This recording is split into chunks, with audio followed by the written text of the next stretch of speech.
أعوذ بالله من الشيطان الرجيم.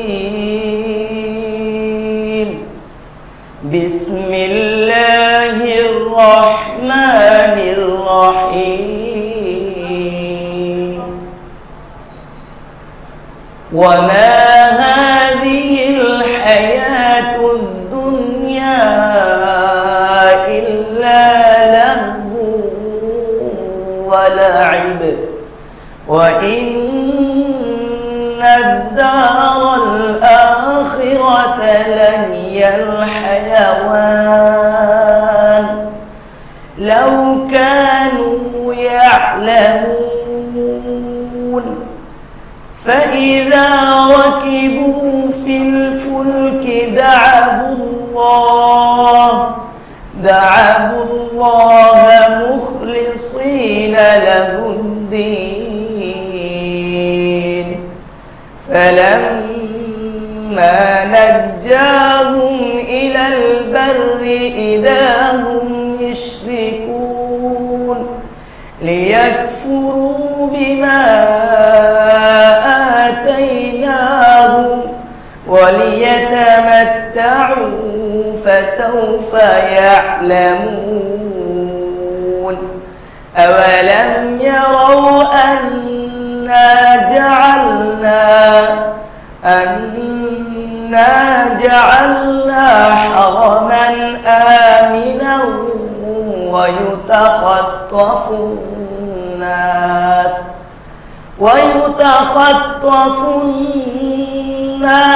من حولهم أفبالباطل يؤمنون وبنعمة الله يكفرون. سبحانك اللهم وبحمدك أشهد أن لا إله إلا أنت أستغفرك وأتوب إليك. السلام عليكم ورحمة الله وبركاته. الحمد لله نحمده ونستعينه ونستغفره ونعوذ بالله من شرور أنفسنا ومن سيئات أعمالنا. من يهده الله فلا مضل له ومن يضلله فلا هادي له. ونشهد أن لا إله إلا الله وحده لا شريك له وأشهد أن محمدا عبده ورسوله صلى الله عليه وسلم الذي أرسله رسوله بالحق بشيرا ونذيرا وداعيا إلى الله بإذنه وسراجا منيرا. فقد قال الله سبحانه وتعالى إن الله وملائكته يصلون على النبي يا أيها الذين آمنوا صلوا عليه وسلموا تسليما. اللهم صل على محمد وعلى آل محمد كما صليت على إبراهيم وعلى آل إبراهيم إنك حميد مجيد. اللهم بارك على محمد وعلى آل محمد كما باركت على إبراهيم وعلى آل إبراهيم إنك حميد مجيد. وقال تعالى يا أيها الذين آمنوا اتقوا الله حق تقاته ولا تموتن إلا وأنتم مسلمون. يا يا أيها الناس اعبدوا ربكم الذي خلقكم من نفس واحدة وخلق منها زوجها بث منهما رجالا كثيرا ونساء واتقوا الله الذي تساءلون به والأرحام إن الله كان عليكم رقيبا يا أيها الذين آمنوا اتقوا الله وقولوا قولا سديدا يصلح لكم أعمالكم ويغفر لكم ذنوبكم ومن يطع الله ورسوله فقد فاز فوزا عظيما أما بعد فإن خير الحديث كتاب الله وخير الحديث هدي محمد صلى الله عليه وسلم وشر الأمور عوازمها وشر الأمور محدثاتها وكل محدثة بدعة وكل بدعة ضلالة وكل ضلالة في النار আল্লাহ সুবহানাহু ওয়া তাআলার জন্য আমরা কালিমাতুশ শুকর আদায় করছি সকলে আলহামদুলিল্লাহ দিল থেকে বলছি আলহামদুলিল্লাহ আলহামদুলিল্লাহ রব্বানা ওয়া লাকাল হামদ হামদান কাসীরান তাইয়িবান মুবারাকান ফীহি ইয়া রাব্বি লাকাল হামদ কামা ইয়ানবাগি লিজালালি ওয়াজহিকা ওয়া আযীমি সুলতানিক সুবহানাল্লাহি ওয়া বিহামদিহি সুবহানাল্লাহিল আযীম সুবহানাল্লাহি ওয়া বিহামদিহি আদাদা খালকিহি ওয়া রিদা নাফসিহি ওয়া জিনাতা আরশিহি ওয়া মিদাদা কালিমাতিহি। আমরা সে আল্লাহ পাকের প্রশংসা করলাম যিনি আমাদেরকে সুস্থ রেখেছেন এবং নিয়মিত তাফসীরের আয়োজনে আসার তৌফিক দিয়েছেন। অতঃপর আল্লাহর দয়া ও রহমত কামনা করছি বিশ্বের শান্তিপূর্ণ মহাবিপ্লবের মহাআয়োজক মহাজগতের মহারহমত মহানবী মুহাম্মদ রাসূলুল্লাহ সাল্লাল্লাহু আলাইহি ওয়াসাল্লামের উপর। আমরা সকলে বলছি আল্লাহুম্মা সাল্লি আলাইহি আল্লাহুম্মা বারিক আলাইহি আল্লাহুম্মা সাল্লি ওয়া সাল্লিম আলা নাবিয়িনা মুহাম্মদ। আল্লাহর দয়া শান্তি ও রহমত আরো কামনা করছি তাফসীরের শুরুতে আমার রাসূল সাল্লাল্লাহু আলাইহি ওয়াসাল্লামের সম্মানিত সাহাবা আজমাইনের উপর তাদের সবার উপর আল্লাহর অশেষ দয়া করুণা ও রহমত আল্লাহ অবতীর্ণ করুন। আমরা বলছি আল্লাহুম্মা আমিন। তাদের মর্যাদা আল্লাহ তাআলা উত্তরোত্তর বৃদ্ধি করুন। যে কষ্ট যে ত্যাগ শিকার আমার রাসূল সাল্লাল্লাহু আলাইহি ওয়াসাল্লামের সাথে থেকে তারা করেছেন, আমরা সেই তাদের ত্যাগের কথা স্মরণ করছি এবং আল্লাহ তাআলার কাছে তাদের সেই ত্যাগের প্রতিদান কামনা করছি। আল্লাহ তাআলা যেন তাদের সেই ত্যাগের পূর্ণ প্রতিদান দান করে ধন্য করেন। আমরা বলছি আল্লাহুম্মা আমিন। অতঃপর আল্লাহর দয়া শান্তি ও রহমত আরো কামনা করছি যারা আজকের দিনে সাহাবা আজমাইনের সেই ত্যাগের কথা স্মরণ করে যারা ইসলামের জন্য চরম আত্মত্যাগে নিজেদেরকে উৎসর্গিত করছেন, কোরআন হাদিস প্রচার প্রসার আল্লাহর জমিনে আল্লাহর দ্বীনের বাস্তবায়ন নিয়ে যারা চিন্তা করছেন, পরিশ্রম করছেন, প্রচার করছেন, দ্বীন প্রসারের জন্য ব্যস্ত আছেন, বিভিন্ন কষ্ট সহ্য করছেন, তারপরও দ্বীনের পথে অবিচল রয়েছেন, অটল রয়েছেন, তাদের সাংসারিক শান্তি, তাদের উপর আল্লাহর দয়া, তাদের উপর আল্লাহর রহমত কামনা করছি।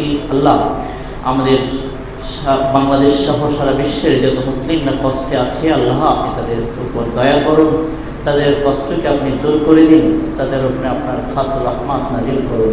আল্লাহুম্মা আমিন। আল্লাহ আমার এই প্রিয় মাতৃভূমির প্রত্যেকটা মুসলিমকে আপনি হেফাজত করুন, আল্লাহ তাদেরকে আপনি হেদায়েত দিন।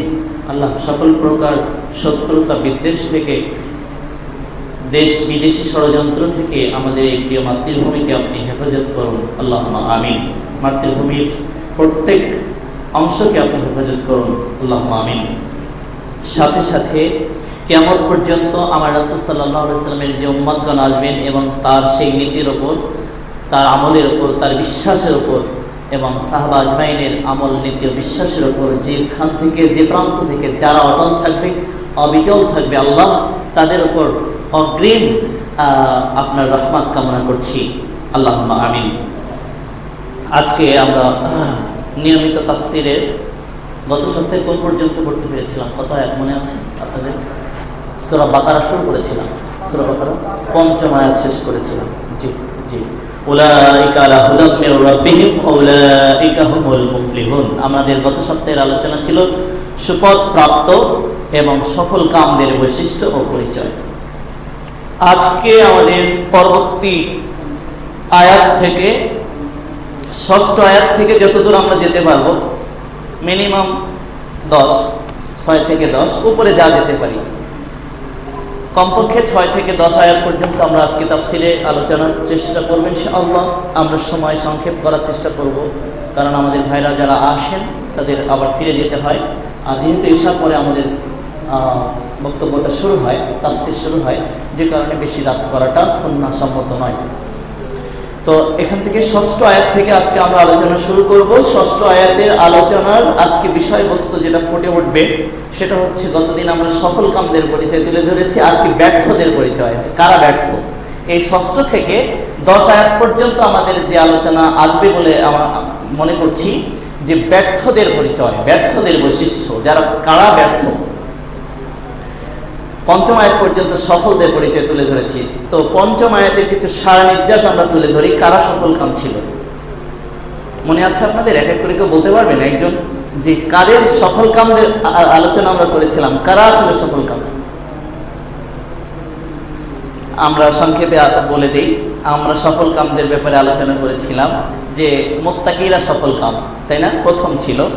এরপর মুত্তাকিদের কাজ কি, কাজের কারণে তারা সফল কাম। আল্লাহ তাআলা বলেছেন হুদাল লিল মুত্তাকিন, এই কোরআন হচ্ছে মুত্তাকিদের জন্য পথ নির্দেশনা, হেদায়েত, নির্দেশনা।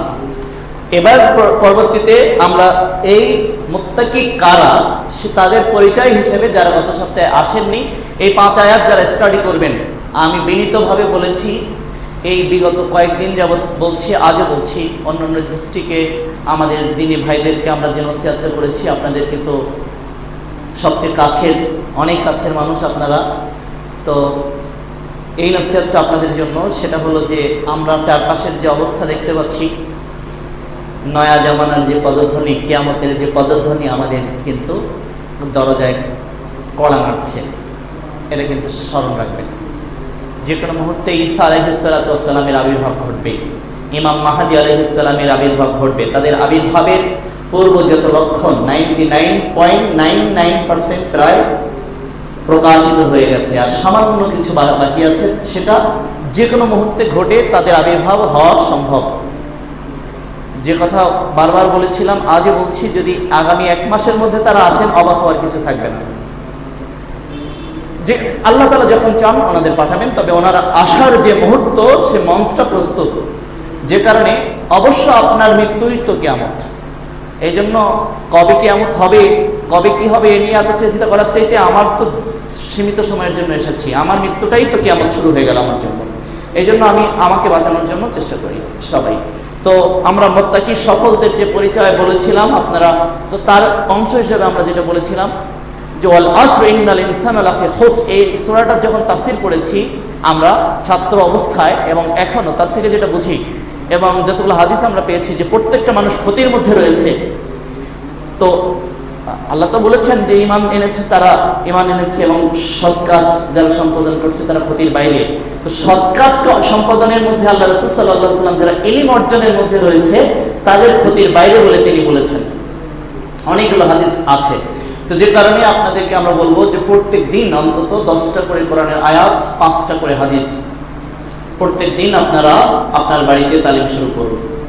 সূরা আনফালের আয়াতটা মনে রাখবেন, যে যখন কোরআনে আয়াত তেলাওয়াত করা হয় তাদের সামনে, তখন তাদের ঈমান বেড়ে যায়, তাদের উপর আল্লাহর ভয় চলে আসে।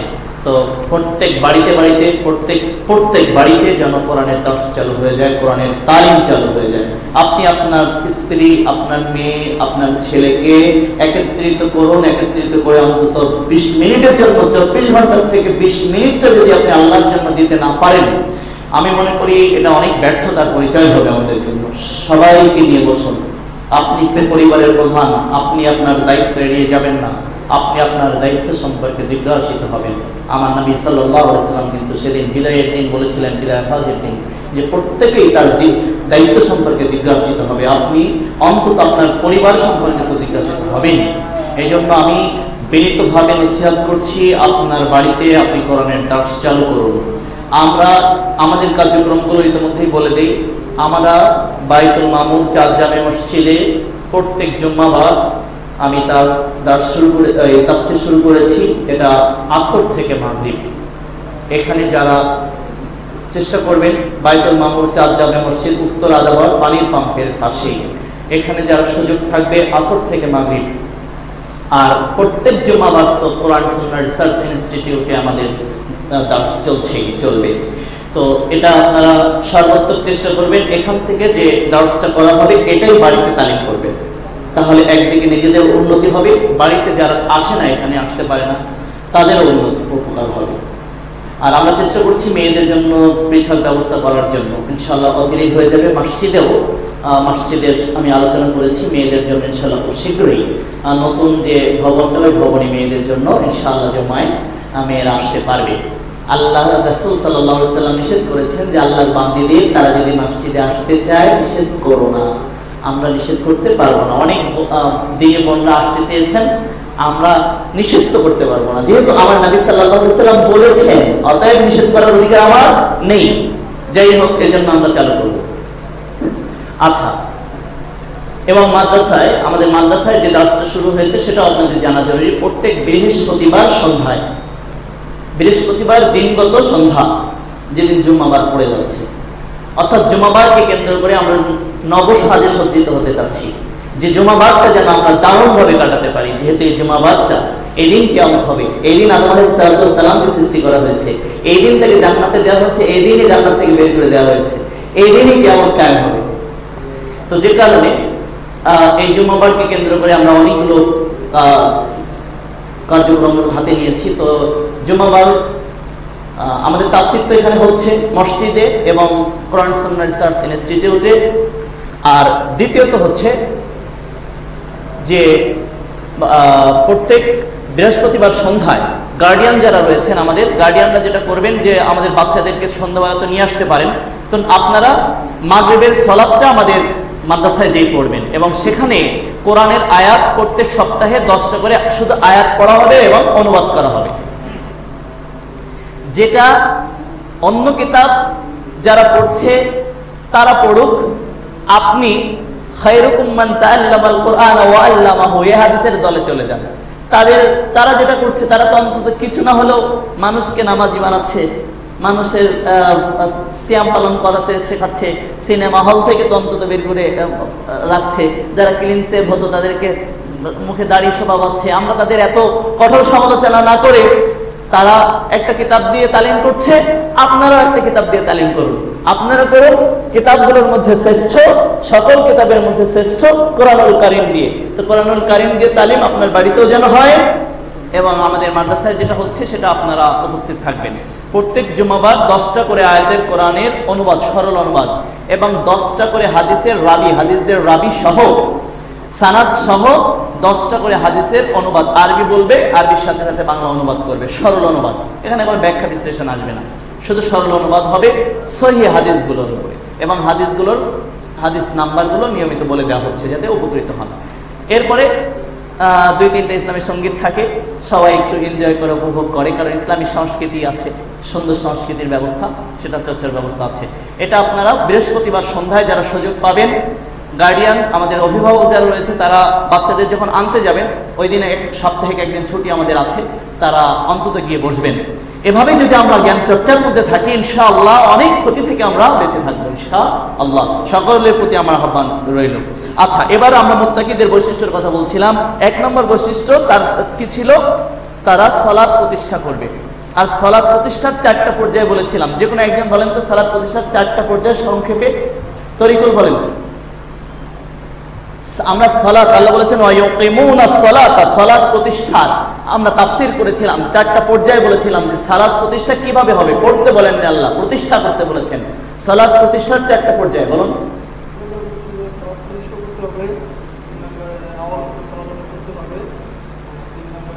প্রতিষ্ঠা করতে কি হবে? যে এমন ভাবে যে রাসূল সাল্লাল্লাহু আলাইহি সাল্লাম যখন ওনার বিবিগণ বলতেন আমাদের সাথে কথা বলছেন, আমাদের সাথে খুব অন্তরঙ্গ পরিবেশে আছেন, সালাতের আযান হয়ে গেল, উনি মনে হলো যেন ওনার ভাবখানা এরকম যে আমাদের আর কাউকে চেনে না।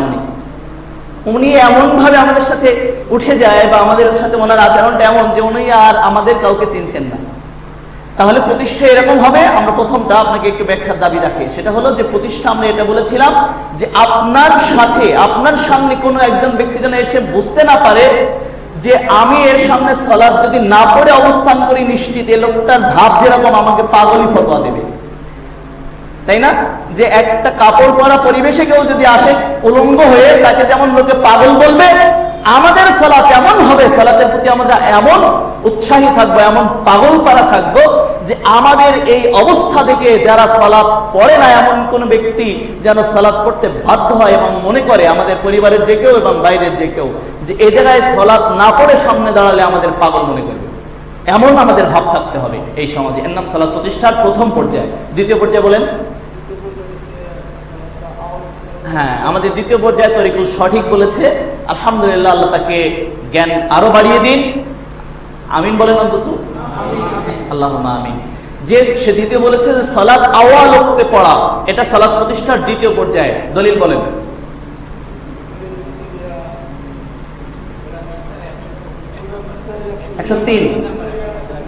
জি, সূরা নিসার 103 এবং বুখারীর 5970 নম্বর হাদিস, তাই না?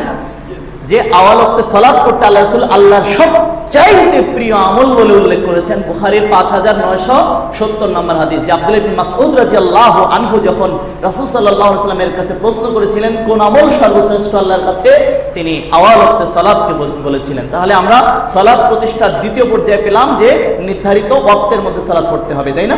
এবার তৃতীয় পর্যায়ে সালাতটা খুশুর সাথে, বিনয়ের সাথে, বিনম্রতার সাথে, যে আমি সালাত পড়ছি আবার দোকানের টাকা গণনা করছি, আমি সালাত পড়ছি আবার ভাতও খাচ্ছি, ভাত ডিরেক্ট খাচ্ছি না, হাড়ির মধ্যে আমার মনটা আছে, এটা চলবে না। আমি সালাত পড়ছি, আমার আজকে কোন কোন জায়গায় কোথায় কত টাকা পাবো সেটাও হিসাব করছি, এটা চলবে না।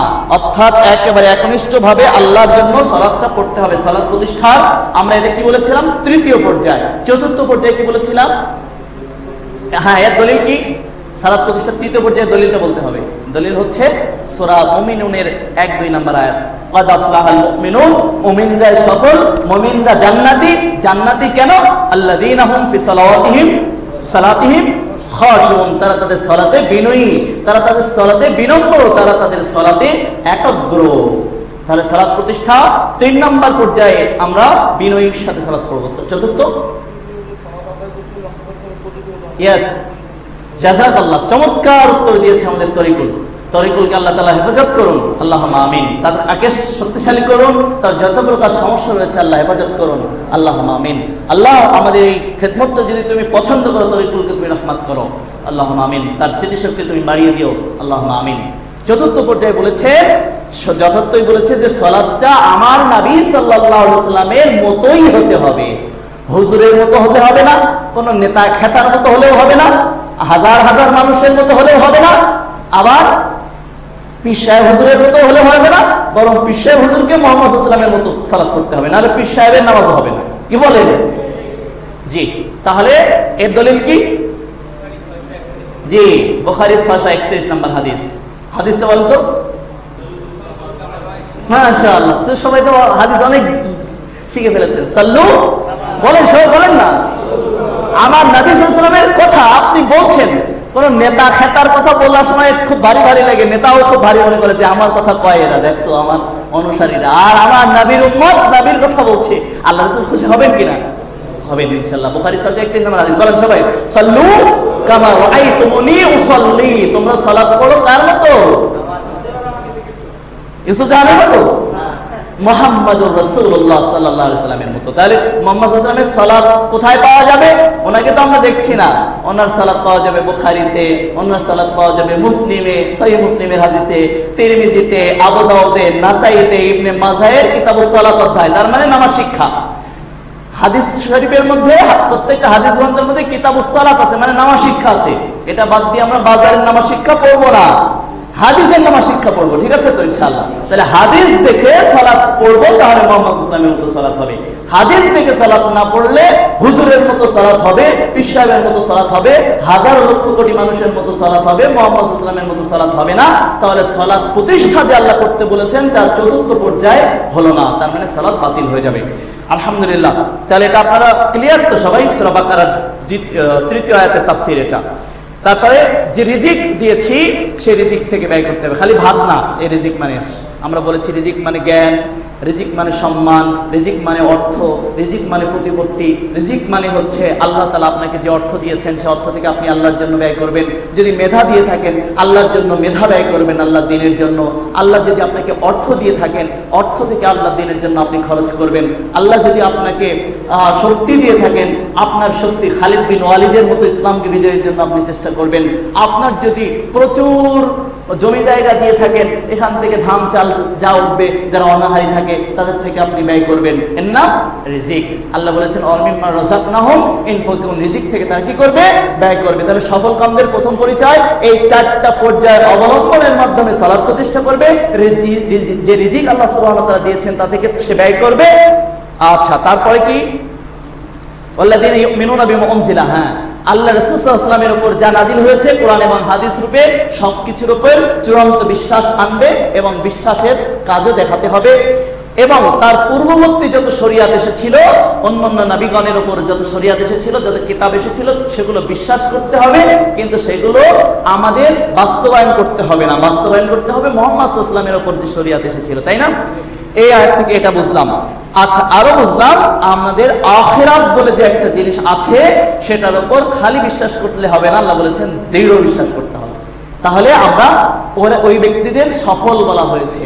আল্লাহ বলেছেন ওরাই সফল কাম, ওরাই সফল প্রাপ্ত। আর আজকে এবার আলোচনা শুরু হচ্ছে যে কারা ব্যাপক বিফল, কারা ব্যর্থ। সফল বুঝলেন, এবার ব্যর্থ বুঝবেন। 6 নম্বর আয়াত, বিসমিল্লাহির রহমানির রহিম, ইন্নাল্লাযীনা কাফারু। এবার আল্লাহ তাআলা বলেছেন ওরা তো মুমিন, এবার এসেছেন কাফের। নিশ্চয়ই যারা কাফের, সাওয়াউন আলাইহিম আনজারতাহুম আম লাম তুনজিরহুম লা ইউমিনুন, আপনি তাদেরকে আল্লাহর পথে আহ্বান করুন আর নাই বা করুন, ওদের বরাবর, সাওয়াউন সমান, ওদের আহ্বান করা এবং না করা উভয়ই সমান। ওয়ালা ইউমিনুন অহুম লা ইউমিনুন, তারা ঈমান আনবে না, তারা ঈমান আনবে না। আপনারা এর বাস্তবায়ন কিছু দেখবেন। যেমন কিছু লোক রয়েছে তাদের কাছে আপনি যখন কোরআনের আয়াত নিয়ে বলবেন যে এই আয়াত অনুযায়ী আল্লাহ আপনাকে নির্দেশ দিয়েছেন, এই হাদিস অনুযায়ী আল্লাহ আপনাকে নির্দেশ দিয়েছেন মুহাম্মদ সাল্লাল্লাহু আলাইহি সাল্লামের মাধ্যমে, তখন আমার মামা মতো বলবে আর আমার গোষ্ঠী, পীরের গোষ্ঠী আমাকে যেমন বলেছিল, আমি যখন আপনাকে গত সপ্তাহে বলেছিলাম না 12 তাকবীর ঈদের সালাত পড়িয়েছিলাম, যখন হাদিসগুলো বের করে সামনে দেখাচ্ছিলাম, বলে রাখো তোমার হাদিস, মুহাম্মদ সাল্লাল্লাহু আলাইহি ওয়াসাল্লাম কোনো ফেক না, আবু হানিফা সব। নাউজুবিল্লাহ বলেন, জোরে বলেন একটু।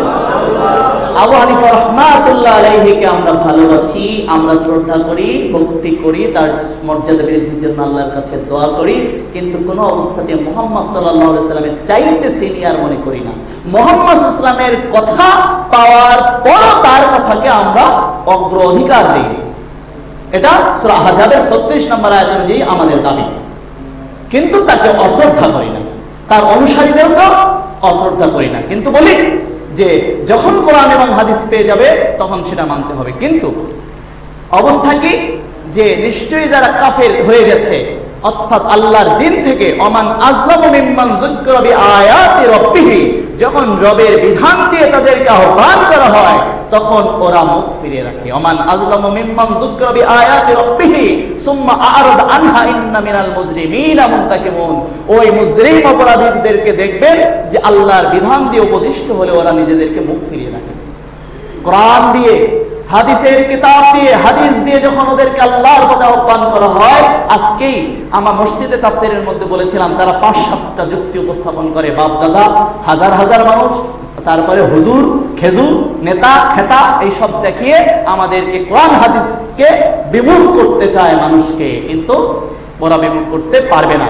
তো ওই শ্রেণীর কথা আল্লাহ তাআলা বলেছেন। এটা একদিকে যেমন কাফেরদের জন্য প্রযোজ্য যারা ঈমান আনেনি, আবার ঈমান এনে যারা মুসলিম খেলা করে, ঈমান আনার দাবি করে মুসলিম খেলা করে, যারা কোরআন প্রকারান্তরে যারা কোরআন এবং হাদিস থেকে মুখ ফিরিয়ে রাখে মাযহাবের দোহাই দিয়ে, কখনো কখনো তথাকথিত, আমি খাঁটি আল্লাহর ওলি যারা আছে তাদের বিরোধিতা করি না, তথাকথিত পীর বুজুর্গদের দোহাই দিয়ে, সংখ্যাগরিষ্ঠতার দোহাই দিয়ে, বিভিন্ন দোহাই দিয়ে আল্লাহর বিধান থেকে যারা মুখ ফিরিয়ে রাখে তারাও এর অন্তর্ভুক্ত। যে আপনি তাদেরকে ডাকেন আর না ডাকেন আবু তালেবের মতো, যে ওদের সাহায্য করবে, ইসলামের কথা বলবে, কিন্তু ওদের ঈমান ভিতরে ঢুকবে না, ওরা কোরআন অনুযায়ী হাদিস অনুযায়ী জীবন পরিচালনা করবে না। তাই আল্লাহ তাআলা বলেছেন যে যারা কুফফার হয়েছে তাদেরকে আপনি আল্লাহর পথে ডাকুন আর না ডাকুন, তারা উভয়ই সমান, তারা ঈমান আনবে না। তার মানে কোরআনের সব আয়াতের প্রতি, আজকে জাতির মধ্যে যদি জিজ্ঞাসা করা হয় কোরআনের সব আয়াতের প্রতি কি জাতি বিশ্বাস করে, আপনি 100% নিশ্চিত থাকুন কোরআনের সব আয়াতের প্রতি বাংলাদেশের অধিকাংশ মানুষ বিশ্বাস করে না। শুধু বাংলাদেশ নয়, সারা বিশ্বের অধিকাংশ মুসলিম যারা দাবি করে তারা বিশ্বাস করে না। তাহলে কেন আল্লাহ সূরা ইউসুফের 106 নম্বর আয়াতের কথা বললেন যে পৃথিবীর অধিকাংশ মানুষ ঈমান এনেছে তারপরেও মুশরিক, ঈমান আনা সত্ত্বেও মুশরিক? তাহলে কেন বললেন ঈমান এনেছে তারপরেও মুশরিক? তার মানে অনেক বিশ্বাস করে জাতি আল্লাহ সর্বত্র বিরাজমান বিশ্বাস করে। কোরআন কিন্তু আল্লাহ সর্বত্র বিরাজমান বলেনি। কোরআন বলেছে আল্লাহ আর রহমান আলাল আরশ ইস্তাওয়া, দয়াময় রহমান কোথায় আছেন? আরশে আছেন। নবী সাল্লাল্লাহু আলাইহি ওয়াসাল্লামকে আল্লাহর জাত নূর থেকে তৈরি তারা বিবেচনা করে, অথচ এটা আল্লাহর সাথে শিরিক হয়ে যায় যে আল্লাহর মতো কেউ নাই, ওয়ালাম ইয়াকুল্লাহু কুফুয়ান আহাদ। এই যে হাজার হাজার বিশ্বাস রয়েছে যে জাতি করে, যেটা ঈমান আনার পরও কাফির হয়ে যায়, ঈমান আনার পরও সূরা ইউসুফ অনুযায়ী তারা কি হয়ে যায়? মুশরিক হয়ে যায়। সূরা ইউসুফ 12 নম্বর সূরার 106 নম্বর আয়াতে তাই আল্লাহ তাআলা তাদের কথা বলেছেন। আর আপনি একটা জিনিস জেনে রাখবেন, আমাদের পূর্ববর্তী সালফে সালেহিনরা কয়েকটা বিষয় বলেছেন যে একটা চোরের চাইতে, একটা দিনের নামে যারা বিদআত সংগঠিত করে তারা চোরের চাইতে খারাপ, ব্যভিচারের চাইতে খারাপ, একটা ডাকাতের চাইতে খারাপ, যে ব্যভিচার করে তার চাইতে খারাপ যে বিদআত করে। কেন? যে বিদআত করে সে সওয়াবের নিয়তে করে, ওর তওবা কপালে জোটে না।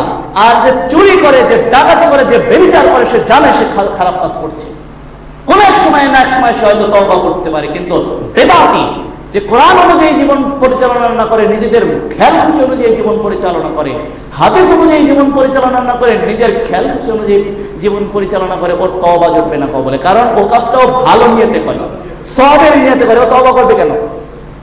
এই জন্য মনে রাখবেন, বেদাত থেকে সাবধান, শিরক থেকে সাবধান। বেদাত মানুষ করে, আমি তো মাগরিবের পরে 6 রাকাত সালাত আদায় করছি, আমি তো 12 রবিউল আউয়ালের সিয়াম পালন করছি, আমি তো শবে বরাতে শুধু 15 তারিখে সিয়াম পালন করছি। আমরা শুধু 15 তারিখ করি না, আমরা 13, 14, 15 করি। প্রত্যেক মাসের আরবি মাসের 13, 14, 15 করি। তার মানে ওদের সিয়ামটা আমাদেরও হয়, কিন্তু ওদের হয় বেদাতি উপায়ে আর আমাদের হয় মুহাম্মদ সাল্লাল্লাহু আলাইহি ওয়াসাল্লামের উপায়ে। কারণ 15 তারিখে ওরাও সিয়াম রাখে, আমরাও রাখি। ওরা রাখে খালি কি 15 তারিখেই শবে বরাতের উদ্দেশ্যে, আর আমরা রাখি আমার নবী মুহাম্মদ সাল্লাল্লাহু আলাইহি ওয়াসাল্লাম প্রত্যেক মাসের 13, 14, 15 তারিখে রাখতে বলেছেন। তাই ওরা রাখে 12 রবিউল আউয়ালে, আমরা রাখি বৃহস্পতিবারে। ওরা রাখে শবে মেরাজের দিন সিয়াম, দিবাগত রাতের দিনে, আমরা রাখি সোমবারের সিয়াম। এই হচ্ছে দুই সিয়ামের মধ্যে পার্থক্য। এক হচ্ছে বেদাতি উপায়ে সিয়াম, আর একটা হচ্ছে মুহাম্মদ সাল্লাল্লাহু আলাইহি ওয়াসাল্লামের তরিকার সিয়াম। বেদাতি উপায়ে সিয়াম যারা পালন করছে তারা সওয়াবের নিয়তে করছে, এই সিয়ামে যে তাকে জাহান্নামে নিয়ে যাবে অথচ সে বুঝতে পারছে না। কারণ তরিকাটা মুহাম্মদ সাল্লাল্লাহু আলাইহি ওয়াসাল্লামের বাইরে, মুহাম্মদ সাল্লাল্লাহু আলাইহি ওয়াসাল্লামের বাইরে কোনো কাজ করলে সেটা গ্রহণযোগ্য হবে না। তাই আল্লাহ তাআলা বলেছেন তাদেরকে, এই বেদাতীদেরকে ডাকলেও ওরা ওইটা আবার বেশি করে করে। আমরা যখন বললাম যে তোমরা আল্লাহ জিকির করো না, তখন আমাদের বিরুদ্ধে প্রপাগান্ডা চালানো হলো। আমরা বলেছি আল্লাহ জিকির করো না, বরং আল্লাহর গুণবাচক নামকে সাথে এক করে জিকির করো। সেটা কি? আল্লাহ সব জিকিরের মধ্যেই আছে। যেমন সুবহানাল্লাহ, আল্লাহ আছে, আছে সবাই বলেন। আমরা জিকির আল্লাহ করি না, বলি সুবহানাল্লাহ। এতটুকু পার্থক্য তোমার আর আমার মধ্যে। আমরা বলি তুমি আলহামদুলিল্লাহ জিকির করো, কারণ আছে না আলহামদুলিল্লাহ জিকির আছে, আমরা আলহামদুলিল্লাহ জিকির করি। আলহামদুলিল্লাহর মধ্যে আল্লাহ আছে না নাই? আমরা বলি আল্লাহু আকবার জিকির করো, আল্লাহু আকবারের মধ্যে আল্লাহ আছে না নাই? আছে। আমরা বলি লা ইলাহা ইল্লাল্লাহ জিকির করো, লা ইলাহা ইল্লাল্লাহর মধ্যে আল্লাহ আছে না নাই? আমরা যত জিকির করি সবকিছুর মধ্যে আল্লাহ আছে, কিন্তু তোমরা যে জিকির করো তোমাদের মধ্যে আমাদেরটা ঢোকে না। আমরা যে আল্লাহর গুণবাচক জিকিরটা করি সেই গুণটা তোমরা উল্লেখ করে জিকির করতে পারো না। তোমার জিকির আর আমার জিকিরের মধ্যে পার্থক্য এই। এবার যখন বললাম যে ঠিক আছে আল্লাহ জিকির করো না, ইল্লাল্লাহ জিকির করো না, তখন আমাদের পাশেই আবার আরেক জায়গায় ইয়ের ব্যবস্থা করা হলো, আয়োজন করা হলো যে হ্যাঁ নিষেধ করছে আমরা বেশি করে করবো। এই নিষেধ করে, এই আল্লাহ জিকির করে না, মানে ইল্লাল্লাহ জিকির করে না, এই যত নিষেধ করবো আমরা বেশি করে করবো। এই জন্য আমাদের উপর বিরোধিতা করে একটার পরিবর্তে 3টা মাহফিল করতেছে। আর আগে ওই যে মাহফিলের শুরুতে এক পর্যায়ে জিকির শুরু করে না, লা ইলাহা ইল্লাল্লাহ, লা ইলাহা ইল্লাল্লাহ, এবার ওরা শুরু করছে আগে 5-10 মিনিট করতে কয়, এখন আধা ঘন্টা ধরে করুন, 1 ঘন্টা করুন। ওরা যত আমাদের বিরোধিতা করবে তত বেশি করে করুন। কেন করে জানেন? ওরা মনে করছে আমাদের সওয়াবের বিরোধিতা করতেছে, আর যেহেতু সওয়াবের বিরোধিতা করতেছে ওইটা বেশি করে করতে হবে, কারণ ওরা মুশরিক, আমাদেরকে মুশরিক মনে করছে। যে ওরা সওয়াবের বিরোধিতা করছে, আল্লাহর নামে জিকিরের বিরোধিতা করছে, কত বড় কাফের বলে। আমরা আল্লাহর নামের জিকির করতে তোমাকে নিষেধ করি না বন্ধু, আল্লাহর নামে জিকির করতে বলি, কিন্তু আল্লাহর গুণবাচক নামকে এক করে জিকির করতে বলি, যা আল্লাহ খুশি হন। আর এটাই মুহাম্মদ সাল্লাল্লাহু আলাইহি ওয়াসাল্লামের জিকিরের পদ্ধতি। তুমি আল্লাহ আর লা ইলাহা ইল্লাল্লাহর পরিবর্তে ইল্লাল্লাহ জিকির তুমি কোথাও পাবে না হাদিসে। তাই আমরা ওভাবে না করে পূর্ণাঙ্গ জিকিরটা করতে বলি, এতটুকু পার্থক্য। তাই বলছিলাম এই বেদাতীরা ফেরা তো দূরের কথা, ওরা আমাদের পরিবর্তে আমরা যখন এই দাওয়াতটা দিলাম আবার 3টা ওয়াজ শুরু করছে।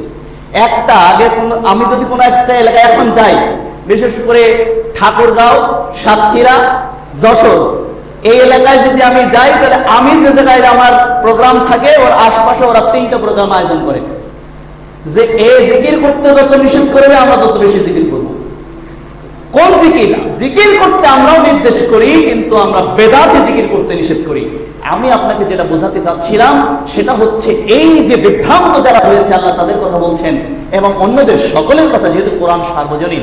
খালি বলতে পারবেন না যা না ও খালি কাফেরের উপর নাজিল হয়েছে, তাহলে কাফেরটা তো পরে শেষ, তাহলে এখনো কেন ওই আয়াতগুলো আছে মধ্যে? এটা কোরআন হচ্ছে সার্বজনীন এই আয়াতটা। এই মানুষগুলোর সম্পর্কে আল্লাহ বলছেন যে এরা এমন ভাবে বিভ্রান্ত হয়ে পিছনে, মানে নিজেদের খেয়াল খুশি অনুযায়ী জীবন পরিচালনা করছে। তুমি যতই আল্লাহর কথা ওদেরকে ডাকো, ওরা তোমার কথায় থোড়ায় কাজ খোলায়।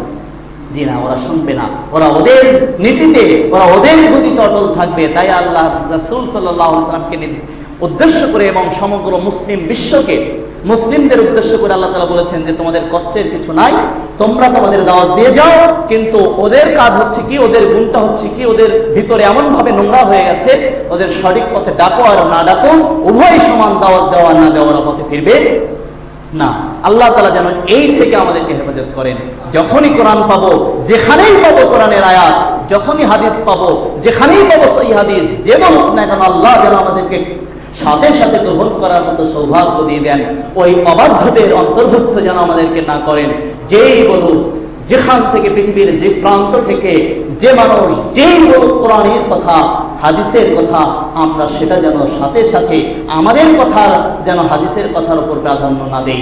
আল্লাহ তাআলা এতটুকু সৌভাগ্য তুমি আমাদেরকে দান করো, আল্লাহুম্মা আমিন। এবং এই আয়াতের অন্তর্ভুক্ত তুমি আমাদেরকে করো না আল্লাহ, তুমি এই আয়াতের অন্তর্ভুক্ত আমাদের করো না, আল্লাহুম্মা আমিন। যে আয়াত আল্লাহ কি বলেছেন, নিশ্চয়ই যারা কাফের হয়েছে তাদেরকে আপনি আহ্বান করুন আর না করুন উভয় সমান, তারা ঈমান আনবে না। 6 নম্বর আয়াত, খাতামাল্লাহু আলা কুলুবিহিম, আল্লাহ তাদের অন্তরে খতা মেরে দিয়েছেন। দেখেন তাদের সম্পর্কে আল্লাহ কি বলছেন, ব্যর্থদের পরিচয় আল্লাহ কিভাবে বলছেন, যে এই ব্যর্থ বিফল মানুষ যারা, আল্লাহ তাআলা তাদের অন্তরে মোহর মেরে দিয়েছেন।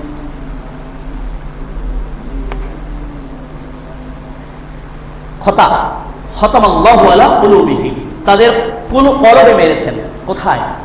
অন্তরের মধ্যে পাথর মেরে দিয়েছেন আল্লাহ সুবহানাহু ওয়া তাআলা। কেন?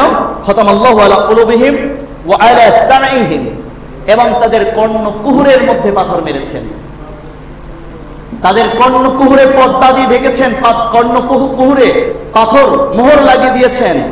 ওয়া আলা আবসারিহিম গিশাওয়া, এবং তাদের চোখের উপর একটা আবরণ, অদৃশ্য আবরণ দিয়ে দেওয়া হয়েছে আল্লাহর পক্ষ থেকে। কিভাবে? যে ওদেরকে ওরা শুনেও শুনবে না, শুনবে। এই আবরণটা কিসের? এই পাথরটা কিসের? এই ক্ষতটা কিসের? অন্তরে পাথরকে ওই ডিরেক্ট এই পাথর মেরে দিয়েছেন এমন নয়, যে ওদের হক কথা শুনবে না, ওই পাথর ভেদ করে ওদের অন্তরটা, পাথরের মতো অন্তরটা ভেদ করে ওদের আল্লাহর দ্বীনের কথা ওদের হৃদয়ে ঢুকবে না, আমার নবী সাল্লাল্লাহু আলাইহি ওয়াসাল্লামের হাদিসের কথা ঢুকবে না। ওরা ওদের মতের উপর অটল থাকবে, ওরা থাকবে ওদের যুক্তি নিয়ে ওরা থাকবে, ওদের নিজেদের বক্তব্য নিয়ে। তাই আল্লাহ তাআলা বলেছেন এজন্য ওরা থাকে, আর হেদায়েতটা আল্লাহর পক্ষ থেকে আসে। আপনি যে মনে করেন সহি পথ অনুযায়ী চলছেন, এটা আপনার শক্তিতে নয়, এটা কখনো মনে করবেন না আপনার শক্তিতে। আল্লাহ বিশেষ রহমত আপনার উপর আছেন, কারণ ইন্নাল্লাহা ইয়াহদি মান ইয়াশা। রব যাকে ভালোবাসেন, চিন্তা করেন, আশা করেন, আল্লাহ যাকে চান সেই হেদায়েত প্রাপ্ত হয়। কোন নবী রাসূলগণও যদি কাউকে চাইতেন হেদায়েত করতে পারতেন না। আপনি জানেন না আল্লাহ তাআলার কত বড় রহমত আপনার উপরে, যে আপনি সঠিক বোঝার চেষ্টা করেন। আমরা তো হটকারিতা করি না, আলহামদুলিল্লাহ, এতটুকু তো বলতে পারি। ভুল থাকতে পারে, মানুষ হিসেবে থাকবেই, শতভাগ ভুলের ঊর্ধ্বে আমরা যেতে পারবো না, কিন্তু এতটুকু হৃদয় আছে যে ওই ভুলটা যখন যে প্রান্ত থেকে আমাদের কোরআন দিয়ে, আমার নবী সাল্লাল্লাহু আলাইহি ওয়াসাল্লামের হাদিস দিয়ে যখনই সংশোধন করে দেবে, আমরা রাজি আছি না সবাই? ইনশাআল্লাহ আছি তো? একটু আল্লাহকে হাত দেখিয়ে দেন যে আল্লাহ, আমরা হটকারিতার অন্তর্ভুক্ত নই, আমরা তোমার বিধান আসলেই যেখান থেকে আসুক সাথে সাথে মেনে নিতে রাজি রয়েছি। এই যে মনটা, এই যে অন্তঃকরণটা সৃষ্টি করা যে কত বড় রহমত আপনাকে, যদি এই জন্য যদি সারা জীবন সাজদায় পড়ে থেকে বিশ্বাস করুন, এই শুকরিয়া আদায় করা আমাদের পক্ষে সম্ভব নয়। যিনি আল্লাহ আমাদেরকে এমন একটা হেদায়েতের পথে দিশা দিয়েছেন, আলহামদুলিল্লাহ, দিল থেকে বলছি আলহামদুলিল্লাহ। তাই বলছি এই এক শ্রেণীর অন্তরে আল্লাহ নিজের থেকে পাথর মেরে দিয়েছেন। আল্লাহ এদের অন্তর্ভুক্ত আমাদেরকে করবেন না, এবং অন্যদেরকেও এই ভিতর থেকে, খতা থেকে বের করে নিয়ে আসুন। যারা আমাদের মুসলিম ভাই আছে, মুসলিম বলে দাবি করছে, তারা যেন এই দলের অন্তর্ভুক্ত না হয়। বিশেষ করে আমার দেশের মানুষদের জন্য দোয়া করছি, এবং সারা বিশ্বের মুসলিমদের জন্য দোয়া করছি। আল্লাহ, কারোর প্রতি আমরা ক্ষিপ্ত নই, কারোর প্রতি আমরা বীতশ্রদ্ধা পোষণ করছি না, কারোর প্রতি আমরা রাগান্বিত নই। কথা বলছি আল্লাহ সিরেফ তোমার জন্য, কাউকে কষ্ট দেওয়ার জন্য বলছি না, কারোর প্রতি দলীয় রাগ ছাড়ছি না, কারোর সম্পদের সাথে আমার সম্পদ নেই যে তার উপরে আমাদের অযাচিত হস্তক্ষেপ করব। আমরা তো পলিটিক্স করি না যে পলিটিক্যাল ভোট ব্যাংক বাড়াতে হবে তাই আমার দলের লোক বাড়াতে হবে, এমন উদ্দেশ্যে আমরা কথা বলি না, আল্লাহর জন্যই বলছি। তো বলছিলাম তাদের অন্তরে পাথর মেরে দেওয়া হয়েছে, ওয়ালা সামিহিম, তাদের কর্ণকুহরে দেওয়া হয়েছে, ওয়ালা আবসারিহিম গিশাওয়া, তাদের চোখের উপর একটা অদৃশ্য আবরণ আল্লাহ সুবহানাহু ওয়া তাআলা দিয়েছেন। এই জন্য যারা বেদাতি, যারা আল্লাহর দিনকে ছেড়ে দিয়ে তাদের মতো করে চলছে, যারা কাফের, আল্লাহ তাআলার উপর ঈমান আনেনি, তাদের উপরে একটা অদৃশ্য পর্দা রয়েছে, তারা এই হেদায়েতের পথে চলতে পারবে না। এই সক্ষমতা আল্লাহ তাআলা তাদেরকে দেননি। এই জন্য আমরা আবারও আল্লাহর প্রশংসা করছি, আলহামদুলিল্লাহ, যে সক্ষমতা আল্লাহ তাআলা আমাদেরকে দিয়েছেন বলে আমরা মনে করছি। ওয়ালাহুম আযাবুন আযীম, এবং তাদের জন্য আল্লাহ তাআলা প্রস্তুত করে রেখেছেন কঠোর যন্ত্রণাদায়ক মহাশাস্তি, মহাযাব তাদের জন্য রেখে দেওয়া হয়েছে। ওয়া মিনান নাসি মান ইয়াকুলু আমান্না বিল্লাহ। এবার নবম আয়াতে কারিমান, অষ্টম আয়াতে কারিমার মধ্যে আমার আল্লাহ তাআলা বলছেন, মানুষের মধ্যে অনেক লোক আছে, ওয়া মিনান নাসি, মানুষের মধ্যে অনেকে আছে, মান ইয়াকুলু, ওরা বলে, কি বলে? আমান্না বিল্লাহ, আমরা ঈমান রাখি আল্লাহর উপর। বলে না অনেকে, ঈমান আছে তো, নামাজ পড়ি না তো কি হইছে? ঈমান আসেনি? ঈমান আছে। কোন কি আপনি নামাজ পড়ি না তো কি হইছে? হুজুর ঈমান পাকা আছে। আরে বেটা, তুই নামাজ নাই তো তোর ঈমান নাই। কারণ বাইনাল মুমিন ওয়া বাইনাল কুফরি তারকুস সালাত, মুমিন এবং কাফেরের মধ্যে পার্থক্যই হচ্ছে সালাত। বেটা, তোর ঈমান কি থেকে আসে? নামাজ নাই তো তোর ঈমানই নাই, তো এই ঈমান পাকা আছে। আমার নামাজ পড়িলে কি হইছে? ঈমান পাকা আছে। ঈমানই নাই তোমার। তিরমিজির হাদিস পড়ে দেখো, 2618 নম্বর হাদিস থেকে একটা না 5টা হাদিস বর্ণিত, 2618, 2619, 2620, 2621, 2622, 2623, 2625 পড়ো। সাহাবা আজমাইন অন্য কোন আমল পরিত্যাগকারীকে কাফের বলতেন না, যে সালাত পরিত্যাগকারী ছাড়া, সালাত পরিত্যাগকারী ছাড়া অন্য কোন আমলকে ওনারা কুফরি মনে করতেন না। তিরমিজির হাদিস, এটা সাহাবা আজমাইনের একটা আমলের কথা বললাম। 2625 নম্বর হাদিস পড়ো।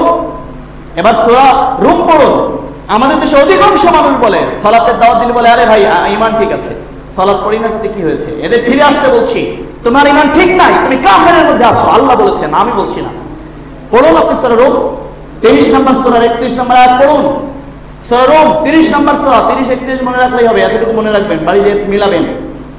ওয়াকিমুস সালাত, তোমরা সালাত প্রতিষ্ঠা করো, ওয়ালা তাকুনু মিনাল মুশরিকিন, সালাত না পড়ে মুশরিক হইও না, আল্লাহ বলছেন সূরা রুমের 31 নম্বর আয়াত পড়ুন আপনি।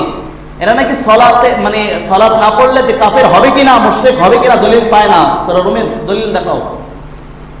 আল্লাহর নবী এই আয়াতের তাফসীর করেছেন বাইনাল মুমিন ওয়া বাইনাল কুফরি, অন্য ভাবে এসেছে বাইনাল ঈমান ওয়া বাইনাল কুফরি তারকুস সালাত, ঈমান এবং কুফরের মধ্যে পার্থক্য হচ্ছে সালাত। সালাত ত্যাগ করলো সে কাফের হয়ে গেল, মুশরিক হয়ে গেল, আল্লাহ বলছেন সূরা রুমের 31 নম্বর আয়াত। অতএব আপনি সালাতকে মূল্যায়ন করুন, এই আয়াতে আমরা বলছি। তো যাই হোক, বলে অমিয়ান নাস ইয়াকুলু, মানুষের মধ্যে এমন লোক আছে যারা বলে আমরা ঈমান এনেছি আল্লাহর উপর, খালি আল্লাহর উপর ঈমান না, অবিল ইয়াউমিল আখির, খালি আল্লাহর উপর ঈমান এনেছি তা না, আমরা আখিরাতেও ঈমান রাখি, আখিরাতেও ঈমান রাখি। তাহলে আল্লাহ তাআলা এখানে বলছেন ওয়ামা হুম বিমুমিনিন, কিন্তু ওরা মুমিন না। কে বলেছেন? আল্লাহ তাআলা বলেছেন। এটা কাদের বলেছেন? এক এক করে মিলাম, 20-25টা বলে দেই। যারা মনে করে যে মুহাম্মদ খোদা নাহি, হ্যাঁ খোদা সে দোদা নাহি, এ যারা বলে এরা মুমিন না মুশরিক? যে মুহাম্মদ সাল্লাল্লাহু আলাইহি ওয়াসাল্লাম খোদা নাম, তবে খোদা ছাড়া আর কিছু না, নাউযুবিল্লাহি মিন যালিক, এরা কাফের না মুসলিম না মুশরিক? পরিষ্কার থাকতে হবে। আমাদের ওই মিমির পর্দা তুলে দে রে মন, দেখবি সেথায় বিরাজ করে আহাত নিরঞ্জন, এরা কাফের নাকি মুসলিম? এদের এদের কাফের বলবেন নাকি দোলাভাই বলবেন আপনি? আবার অনেকে কয় এই আপনারা কাফের কোন কে, তো কাফের কাফের কইব না তো দোলাভাই বলে ডাকতে হবে? তো বলো তো ডাকবো। এরা মুসলমান না, পরিষ্কার মুসলমান না। যারা মুহাম্মদ সাল্লাল্লাহু আলাইহি ওয়াসাল্লামকে আল্লাহর জাত নূর থেকে তৈরি মনে করে তারা মুসলিম হতে পারে না, অসম্ভব। সালাত পড়েই না। হুজুর সালাত যখন জিজ্ঞাসা করা হয়, একদিন জিজ্ঞাসা করলাম যে আপনি সালাত পড়েন না, তো বলছে আপনাকে তো দেখা যায় না সালাতে। তো বলে যে আমি তো জুম্মা এবং ঈদের নামাজ ঠিকই পড়ি। দেখেন না, এই জুম্মার নামাজ আর ঈদের সালাত পড়াকে মনে করে যে সে মুসলিম।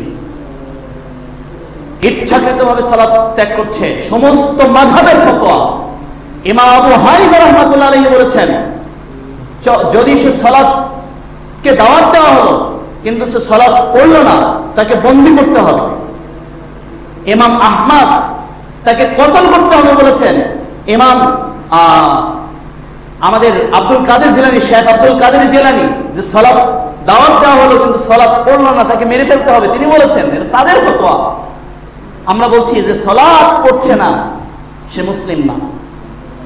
ইমাম 20 শতাব্দীর শ্রেষ্ঠ 3 জন আলেম, ইমাম নাসিরউদ্দিন আলবানী, যাদেরকে মনে করা হয় 20 শতাব্দীর শ্রেষ্ঠ কয়েকজন হাদিস বিশারদের মধ্যে একজন, মুহাম্মদ বিন সালেহ আল উসাইমিন, শাইখ বিন বাজ, ওনারা সবাই সম্মিলিত সৌদি আরবের 16,778 নম্বর ফতোয়া। দেখেন আপনি মাত্রায় শামেলা যারা চালাতে পারেন 17,778 72 নম্বর ফতোয়াগুলো আপনারা দেখুন।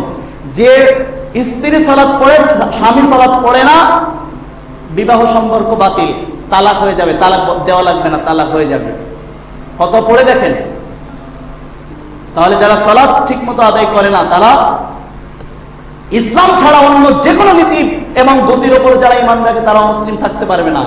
আল্লাহ বলেছেন আপনি ইসলাম ছাড়া, without Islam, any ism, any theory in the world, without Islam, without the system of Quran and Sunnah, without the indication, without the decision of Allah and Muhammad Rasulullah sallallahu alaihi wasallam, they are not Muslim. ইসলাম ছাড়া অন্য কোন theory, ইসলাম ছাড়া অন্য কোন ism, ইসলাম ছাড়া অন্য কোন জীবন ব্যবস্থা উপর যারা ঈমান রাখে, অনুশীলন করে, তারা মুসলিম না। আল্লাহ বলেছেন সূরা আলে ইমরানের 85 নম্বর আয়াতে, যত সুফিবাদ যুগীবাদ, যত ইজম খিজম আছে, সমস্ত ইজম সুফিবাদ যুগীবাদ ইজম খিজম যত থিওরি আছে, সব থিওরি বাতিল হবে। আল্লাহ বলেছেন ওমা ইয়াবতাগি গায়রাল ইসলাম দীনান, ইসলাম ছাড়া যত জীবন ব্যবস্থা আছে সব বাতিল, আল্লাহ বলেছেন, চলবে না। যারা এর উপরে ঈমান আনে, আমিনান নাস মা ইয়াকুলু, যারা যতই বলুক আল্লাহর উপরে ঈমান রাখে, যতই বলুক আখিরাতের উপরে ঈমান রাখে, ওমা হুম বিমুমিনিন, তারা মুমিন না, তারা মুসলিম না।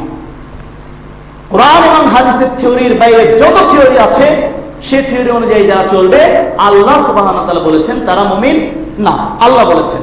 অতএব আপনাদেরকে জেনে রাখতে হবে যে কোরআন এবং হাদিসের অনুযায়ী আপনার আমার জীবন পরিচালনা করতে হবে। সেই আলোকে আপনাকে এগিয়ে আসার জন্য আমরা বিনীতভাবে আহ্বান করছি, যেন ওদের তালিকায় আমরা পড়ে না যাই যে না আমরা আল্লাহর উপরে ঈমান রাখি, লা ইলাহা ইল্লাল্লাহ তো পড়ছি, একবার পড়ছি তো পড়ছি, শেষ, আর জান্নাতে যাব না। জি না, এরকম সুযোগ নাই। ইসলাম এত হাতের খেলার পুতুল নয় যে আপনি ইচ্ছা মতো খেলবেন, যা ইচ্ছা তা করবেন, পরে সুসুর করে জান্নাতে চলে যাবেন। জান্নাত আপনার বাপের না, আপনার পীর সাহেবের না, আপনার দাদারও না। আপনার পীর সাহেব কিনে রাখে নাই, পীর সাহেব বললেই হইব নি যে দো পীর তো ডানা পাকার কে বেচতে লে যাएगा, कोई हर्ज नहीं। এ তো পীরের কথা, আল্লাহর কথা তো না। পীর সাহেব বলছে তো বলছি, দুইটা পীর ধরা থাকলে জান্নাতে ধরে নিয়ে যাবে। হ্যাঁ, জি না, পীর সাহেব জান্নাতে নিয়ে যেতে পারবে না। পীর সাহেব আল্লাহর জান্নাত, পীরের বাপের না, আমার বাপেরও না, আপনার বাপেরও না। যে ইচ্ছা করে খেস করে ঢুকে পড়বেন, জি না, এরকম হবে না। আপনি ঈমান এনেছেন দাবি করলেই আল্লাহ বলেছেন, তোমরা কি মনে করেছো যে ঈমান এনেছো বললেই তোমাদেরকে জান্নাত দিয়ে দেওয়া হবে? অত সহজ ইসলামকে মনে করার সুযোগ নেই। যাই হোক, এখান থেকে আমরা যেটা বলতে চেয়েছি সেটা হচ্ছে, আল্লাহ তাআলা যে কথা বলেছেন, অমিনান নাস মা ইয়াকুলু, মানুষের মধ্যে এমন লোক আছে যারা বলে যে ঈমান এনেছি আল্লাহর উপর এবং আখিরাতের উপর, কিন্তু তারা মুমিন নয়। যেটা আমার ক্ষেত্রেও কয়েকদিন আগে যেটা ঘটেছে, আপনাদের একটু আগে বলেছি যে হাদিস দেখিয়েছি, তখন তারা সাথে সাথে বলে দিল মুহাম্মদ সাল্লাল্লাহু আলাইহি ওয়াসাল্লাম ফেক না, আবু হানিফা সব। এই কথা বলার সাথে সাথে তারা ঈমান হারা হয়ে কাফের হয়ে যায়। কারণ মুহাম্মদ সাল্লাল্লাহু আলাইহি ওয়াসাল্লামের উপর সে কি করলো? কুফরি করল।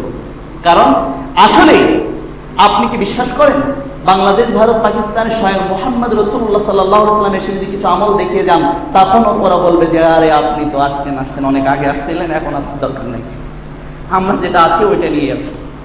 আমার মনে হয়, বিশ্বাস করুন, বাংলাদেশ, ভারত এবং পাকিস্তানে, আমি সবার কথা বলছি না, অধিকাংশ মানুষের কাছে যদি স্বয়ং নবী মুহাম্মদ রাসূলুল্লাহ সাল্লাল্লাহু আলাইহি ওয়াসাল্লাম এসে যদি ইবাদতের পদ্ধতি, বিশ্বাসের ধরনগুলো স্বয়ং নিজে বলে যান, তারপরও অধিকাংশ মানুষ মুখ ফিরিয়ে দিবে। তারা তাদের নীতিতে থাকবে, বলবে আপনি তো অনেক আগে আসছিলেন, আমরা তো অনেক বিষয় নিয়ে আছি, ও আমরা বুঝছি, যেটা বলছি আবার মজা লাগবে না, আপনি সৌদি আরবে যান। বলে হয়তো আল্লাহ রাসূলকে কোন রকম বুঝিয়ে টুঝিয়ে ওরা পাঠিয়ে দিত। যদি আসার ব্যবস্থা থাকতো, আল্লাহ রাসূল সাল্লাল্লাহু আলাইহি ওয়াসাল্লামকে মেনে নেবে না, এই জাতি নিশ্চিত নেবে না। যে কথা বলতে পারে মুহাম্মদ সাল্লাল্লাহু আলাইহি ওয়াসাল্লাম কোনো ফেক না, সে অবশ্যই আমার নবী ইসলামের উপর ঈমান রাখে না, ওরা মুসলিম নয়।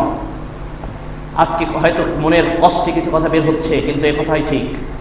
মনে রাখবেন যে এই কথাও যারা বলে যে আমার মাদ্রাসায় দাওরা বিভাগে আসলো একটা ছেলে ভাইবা দেওয়ার জন্য, আমি তখন একটা হাদিস বললাম, বুখারীর হাদিস, মুসলিমে এসেছে, আবু দাউদ এসেছে, তিরমিজিতে এসেছে, অমিনান নাস মা ইয়াকুলু, এই আয়াতটা আপনারা বুঝে নিন, ভালো করে বুঝুন। মানুষের মধ্যে এমন লোক আছে, ওরা বিশ্বাস করে আল্লাহ, ওরা দাবি করে ওদের বিশ্বাস আল্লাহর উপর আছে, ওরা দাবি করে ওদের বিশ্বাস আখিরাতে করে। আল্লাহ বলছেন ওরা মুমিন না, ওরা কাফের। এই কাফের তো কাফেরদের ডেকে এনে বলেন নাই, কি বলেন? যে ওই হিন্দু বলেন, খ্রিস্টান বলেন, ওই কাফের তো তাই এটা বলেননি, ওরা তো আর আখিরাতে বিশ্বাস করে না। আপনারা আমাকে বলেছেন আল্লাহ তাআলা, এটা কারা, এদেরকে একটু চিনুন। আমার কাছে ভাইবা দিতে আসছে, হাটহাজারী থেকে পাশ করে আসছে, যদিও হাটহাজারী মাদ্রাসার প্রতি আমি এখনো ভালো ধারণা পোষণ করি। তারা, আল্লাহ তাআলা তাদেরকে হেফাজত করুন, যেন তারা সঠিক দিন প্রচার করতে পারে। সহিহ জাল হাদিসের বুঝ অনেকের মধ্যে এসেছে, আরো যেন তারা বুঝতে পারে। সেখানের একটা ফার্স্ট ক্লাস সে আমার কাছে ভাইবা দিতে আসলো আমাদের মাদ্রাসা চাকরি করবার জন্য। এবার বললাম যে ওর ইমাম যাচাই করার জন্য আমরা বললাম বুখারীর যে হাদিসটা, যে ইজা উকিমাতুস সালাতু ফালা সালাতু ইল্লা মাকতুবাতা, ফরজ সালাতের জন্য যখন ইকামাত হয়ে যায়, ফরজ ব্যতীত অন্য কোনো সালাত চলবে না। এবার আমি বললাম এটা কোন হাদিসে এসেছে? এর পরে একটা অংশ আছে, হাদিসের রাবীদের নাম বলতে পারবা? তো বলছে না। বললাম হাদিসটা কোন গ্রন্থে এসেছে বা কোন অধ্যায়ে এসেছে বলতে পারবা? কোন অধ্যায়ে এসেছে সে জানে না। ভালো করে শুনুন। এরপর আমি বললাম যে ফজরের সালাতে ইমামকে যদি তাশাহুদ বা শেষ রাকাতেও পাওয়া যায় এমন আশা থাকে, তাহলে সুন্নাত 2 রাকাত পড়েই ফজরের সালাতে ইমামের সাথে সালাতে হাজির হতে হবে। একথা কোন একজন বলেছে, আমি এভাবে বললাম, একথা কোন একজন বলেছে, একথা আমরা মনে করি যে হাদিসের সাথে সাংঘর্ষিক। আপনি কি মনে করেন? বলছে কোন একজন বলতে আপনি কি বোঝাচ্ছেন? এত ইমাম আবু হানিফা রাহমাতুল্লাহ আলাইহির ফতোয়া। সে এটা জানে ভালো করে যে এটা ইমাম আবু হানিফা রাহমাতুল্লাহ আলাইহির ফতোয়া। এবার সে তার দারুল মাহসার একটা কিতাবের নাম বলে এটা তো আমরা দাওরায় পড়েছি, এবার ইফতা বিভাগে পড়েছি, ইফতা বিভাগে আমাদেরকে এটা পড়ানো হয়েছে। সে একটা কিতাবের নাম বলল। আমি এই কিতাবটার একজন লিখেছে, সে কিতাবের ব্যাপারে অনেক সমস্যা আছে। সেটা কোনো কিতাব দারুল মাহসার, মানে এটা আমরা পড়াশোনা কোনোদিন শুনেও নাই। এই কিতাবের নাম কোত্থেকে ওরা শয়তান বোধহয় ওদের উপর নাজিল করেছে। ইমাম আবু হানিফা রাহমাতুল্লাহ আলাইহির ফতোয়া বলে দাবি করা হয়, এটা আসলে তার কোনো ফতোয়ার কিতাবই নেই। ইমাম আবু হানিফা রাহমাতুল্লাহ আলাইহির ফতোয়ার কিতাব তো আমরা পড়েছি, এরকম ধরনের কোনো কিতাব নাই। তারপরে সে দাবি করলো, যাই হোক, তার দাবি হচ্ছে ইমাম আবু হানিফার বক্তব্য। আপনাকে আমি যেটা আজকে বোঝাতে যাচ্ছি সেটা হচ্ছে এই ব্যক্তি মুহাম্মদ সাল্লাল্লাহু আলাইহি সাল্লামের এই হাদিসটা জানে না, কিন্তু এই ফতোয়াটা, হাদিসের বিরুদ্ধে ফতোয়াটা কে বলেছে, এটা কোথায় আছে তাও বলে দিয়েছে। মুহাম্মদ সাল্লাল্লাহু আলাইহি সাল্লামের হাদিসকে অবমাননা করতে হয় কিভাবে সেটাও ভালো করে শিখে নিয়েছে দাওরা এবং ইফতা ক্লাসে। এরপর আমি বললাম, ঠিক আছে, এটা মনে করো ইমাম আবু হানিফা রাহমাতুল্লাহ আলাইহির ফতোয়া, যে এই ফতোয়াটা তুমি কোন ভাবে নিচ্ছ, মানে কোন কারণে তুমি এই ফতোয়াটা গ্রহণ করছো, তা বলছে কিয়াস একটা। কিসে কিয়াস? মুহাম্মদ সাল্লাল্লাহু আলাইহি সাল্লাম যখন, ভালো করে বুঝবেন আলোচনাটা, মুহাম্মদ সাল্লাল্লাহু আলাইহি সাল্লাম যখন সফরে যেতেন তখনও অন্য সুন্নাত আদায় না করলেও ফজরের 2 রাকাত সুন্নাতকে তিনি ছাড়তেন না, অনেক গুরুত্ব দিতেন। যেহেতু এত গুরুত্ব দিতেন, এই জন্য আমরা মানে এই সুন্নাতটাকে আদায় করাটা এত গুরুত্বপূর্ণ মনে করি। খুব ভালো কথা। সাধারণ মানুষের কাছে যদি এই কথাটা বলা হয়, সাধারণ মানুষ খুব ভালোভাবে নেবে, যে না, তাই তো মুহাম্মদ সাল্লাল্লাহু আলাইহি ওয়াসাল্লামের প্রতি কত দরদ উঠলে পড়ে যাচ্ছে, এদের দরদ অনেক। যাই হোক, এজন্য আমরা এই ফতোয়াটা গ্রহণ করেছি। এবার ওরা এই হাদিসের মিশকাতুল মাসাবি, বাংলাদেশ কওমি মাদ্রাসায় যেটা পড়ানো হয় সেই কিতাবের মিশকাতুল মাসাবি, এইটার 96 নম্বর পৃষ্ঠা 4 নম্বর লাইন পড়ে দেখুন। সেখানে আল্লাহর নবী সাল্লাল্লাহু আলাইহি ওয়াসাল্লাম যখনই বললেন যে উকিমাতুস সালাতু ফালা সালাতু ইল্লা মাকতুতা, ফরজ সালাতের জন্য যখন ইকামত হয়ে যাবে তখন ফরজ ব্যতীত অন্য কোনো সালাত চলবে না, এই কথা বলা শেষ তো সাহাবা আজমাইনের প্রশ্ন শুরু। এইলা ইয়া রাসূলুল্লাহ ওয়ালা রাকাতাইনিল ফজর, আল্লাহ রাসূল ফজরের 2 রাকাত সুন্নাত পড়তে পারবো না?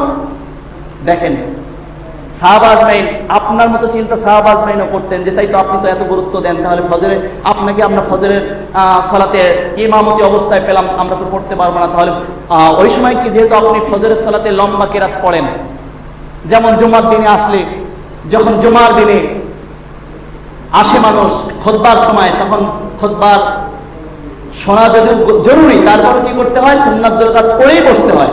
এই জন্য সাহাবা চিন্তা করেছেন আল্লাহ রাসূল এমন কোনো ফতোয়া দেন কিনা, যেহেতু অনেক লম্বা কেরাত হয়, এই সময় আমরা সংক্ষেপে 2 রাকাত, যেহেতু আল্লাহ রাসূল সাল্লাল্লাহু আলাইহি ওয়াসাল্লাম বুখারীর হাদিসে এসেছে যে কিতাবুল জুমা অধ্যায় 931 নম্বর হাদিস, যে আল্লাহ রাসূল সাল্লাল্লাহু আলাইহি ওয়াসাল্লাম একদম সাহাবা ঢুকেছেন খুতবারত অবস্থায়, সাথে সাথে তাকে আল্লাহ নবী সাল্লাল্লাহু আলাইহি ওয়াসাল্লাম দাঁড় করিয়েছেন যে তুমি সালাত পড়ো তারপর বসো, তুমি সালাত পড়েছো?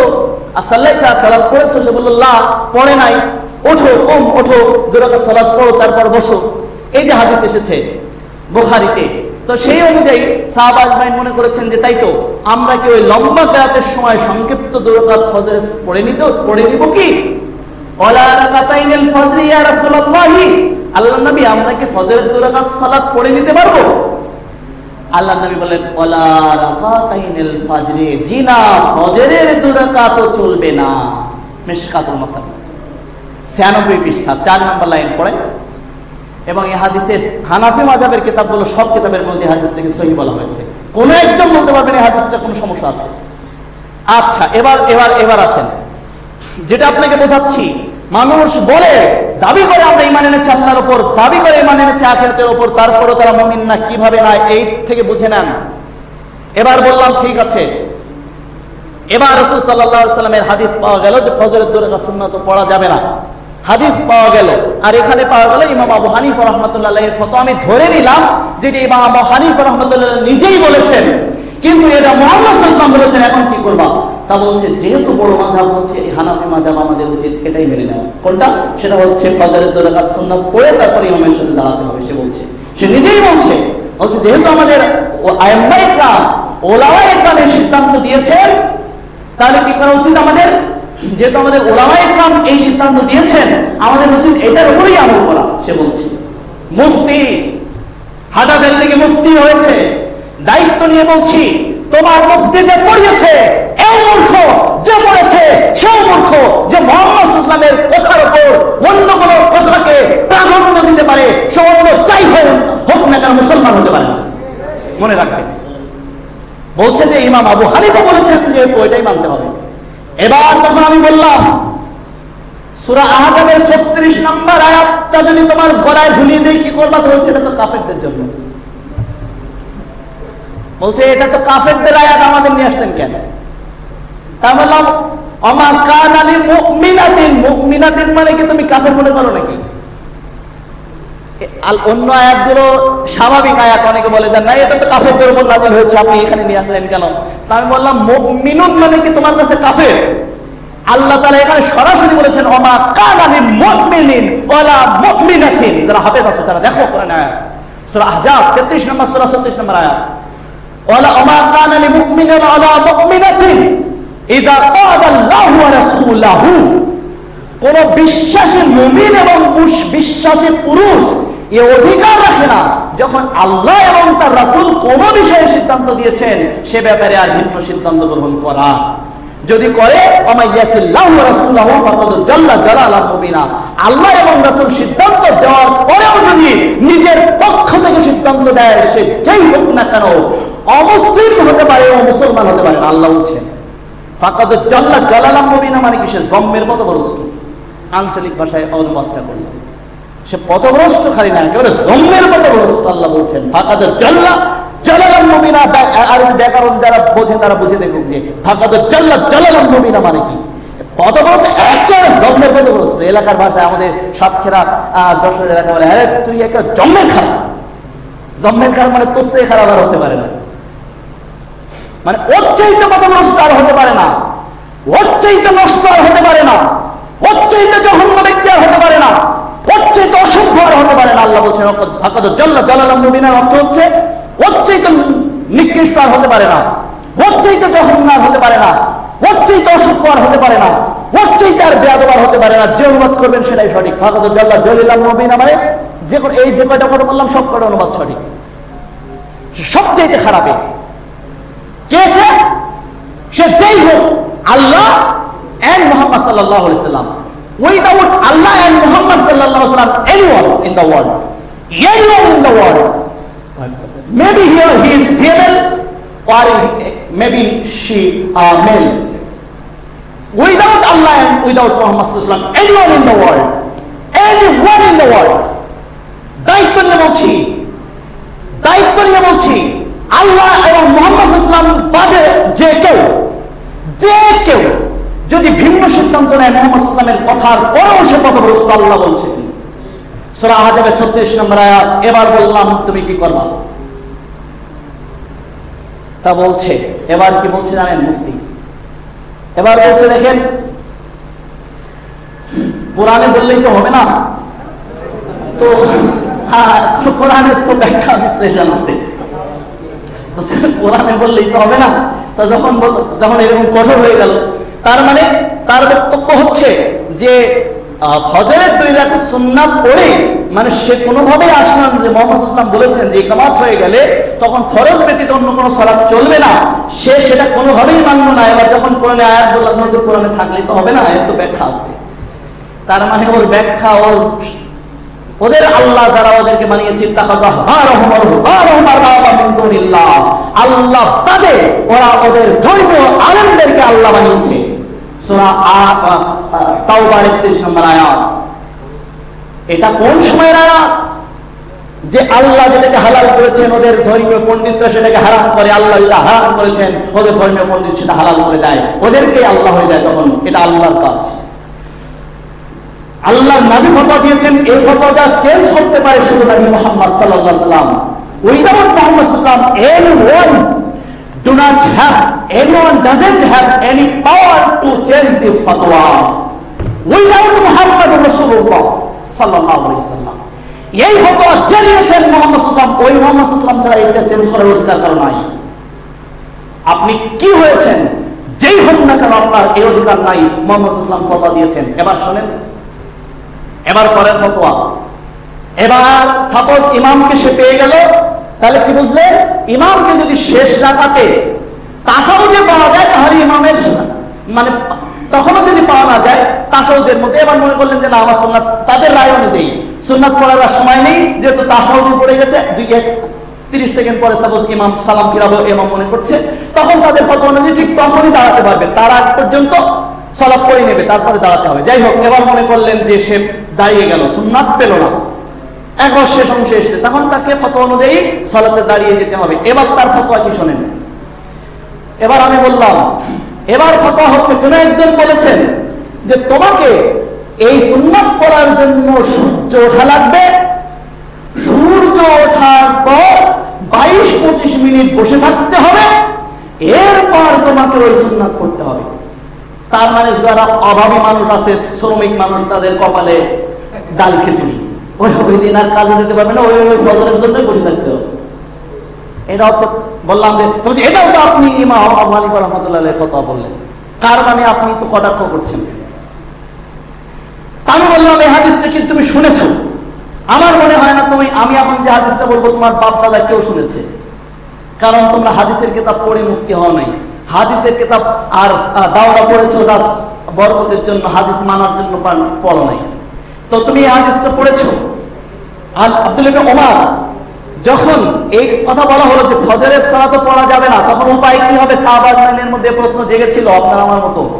তখন আল্লাহর নবী বলছেন, এটা বাইহাকী 3য় খণ্ড 363 পৃষ্ঠা, বাইহাকী 3য় খণ্ড সুনানে কুবরা বাইহাকী 3য় খণ্ড 363 পৃষ্ঠা 12 লাইন পড়ো। আল্লাহর নবী বলছেন লা সালাত বাদাল ফজর ইল্লা সাজদাতাইনি, ফজরের ফরজ সালাতের পর পরই কোনো সালাত নেই, তবে কেউ যদি ছুটে যাওয়া সুন্নাত থাকে পড়ে নিতে পারবে। দেখেন এটা হাদিস আর ওটা হচ্ছে রায়। ওরা হচ্ছে আহলুল রায় আর আমরা হচ্ছে আহলুল হাদিস, আহলুল কুরআন আর আহলুল হাদিস। আহলুল রায় তারা রায়ের অনুসরণ করছে। রায়ের অনুসরণ মানে রায়, তাদের রায় কি হলো? রায়টা হচ্ছে, ভালো করে বুঝুন, উঠবেন না কেউ, বিশেষ কষ্ট না হলে কেউ উঠবেন না, এই কথাগুলো বুঝে যান। ওয়ামিনান নাসি মান ইয়াকুলু আমান্না বিল্লাহি ওয়া বিল ইয়াউমিল আখির ওয়া মা হুম বিমুমিনিন, এটা কারা বোঝেন? এবার বলছে, এবার রায়টা কি? রায়টা হচ্ছে সূর্য উঠে বসে, সূর্য ওঠা পর্যন্ত বসে থাকতে হবে, 23 মিনিট পরে সালাত আদায় করতে হবে। অথচ আল্লাহ রাসূল বললেন সাল্লাল্লাহু আলাইহি ওয়াসাল্লাম সুনানে কুবরা বাইহাকী 3 নম্বর খণ্ড 363 পৃষ্ঠার মধ্যে যে তাকে কি করতে হবে, মানে ফজরের সালাতের পরপরই কোনো সালাত নেই, তবে ছুটে যাওয়া সুন্নাত পড়ে নিতে পারে।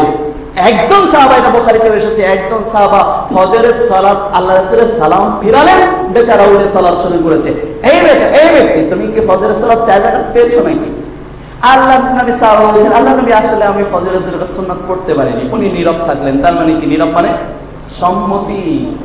দেখেন কয়টা হাদিস পেলেন? বুখারীতে এসেছে, মিশকাতুল মাসাবিতে এসেছে, বাইহাকীর 3য় খণ্ড 363, 64, 65, 67 পৃষ্ঠায় এসেছে। নেন হাদিস। আল্লাহ নবী পড়তে সুযোগ দিলেন, আপনি পড়তে সুযোগ দিচ্ছেন না, তাহলে আপনি আল্লাহ নবীর চেয়ে সিনিয়র হয়ে গেছেন। নাউযুবিল্লাহি মিন যালিক।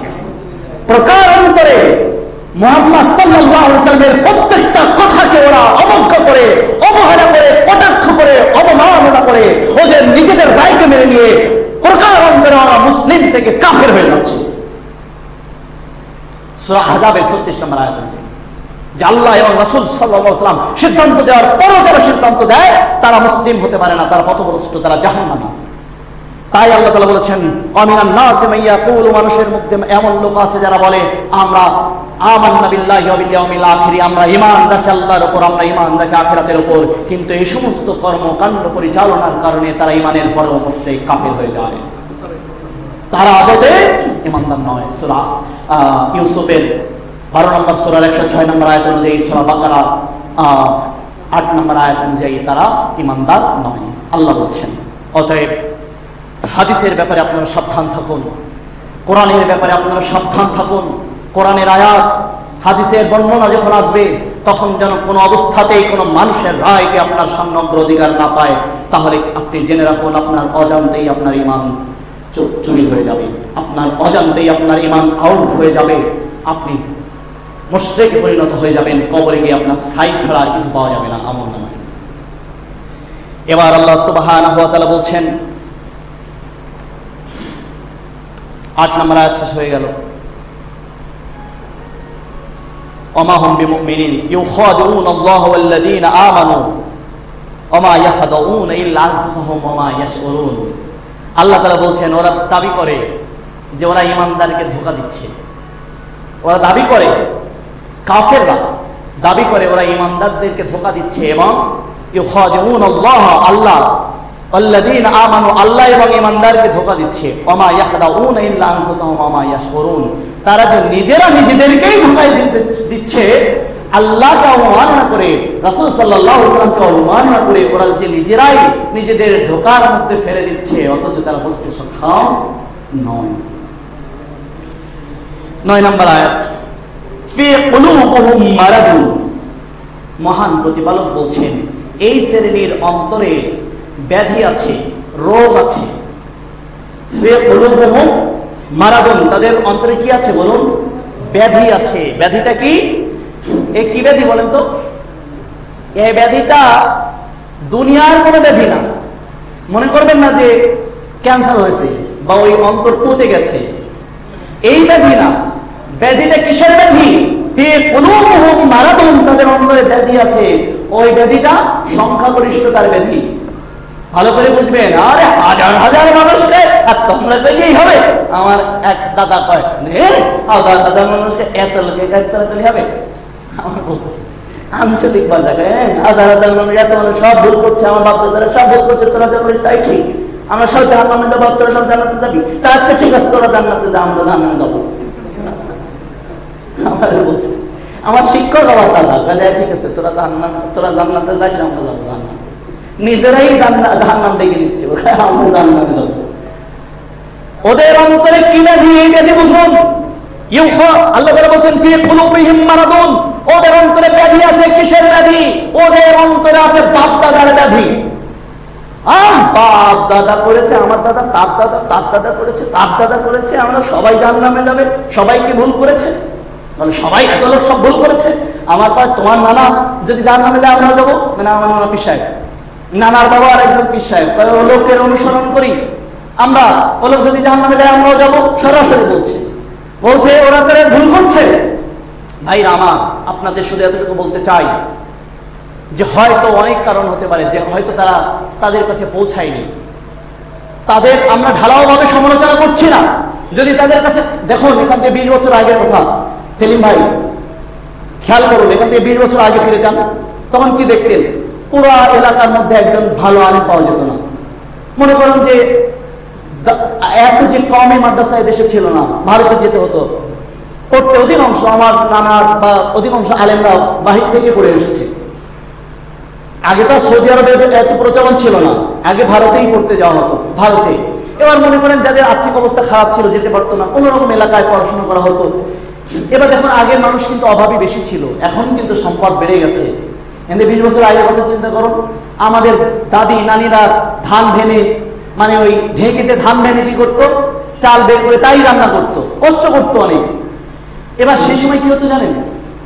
50 টাকা থাকলে তারা সংসার চালাতে হবে কিভাবে সেটা চিন্তা করতো।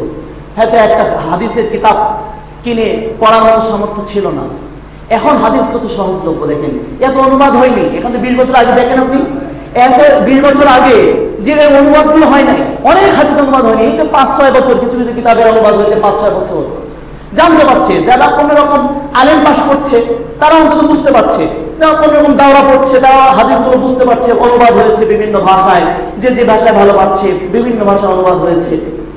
এরপর দেখেন মোবাইল ফোনের যুগ যখন চলে আসবে 8-9 বছরে, দেখুন এই যে আমি আগে আমার নিজের সাথে অন্তত কয়েকটা কিতাব নিয়ে ঘুরতাম, এখন মোবাইলটা থাকে দেখেন এর মধ্যে অনেক কিতাব ঢুকিয়ে রাখা যায়, কত সহজ হয়ে গেছে এখন।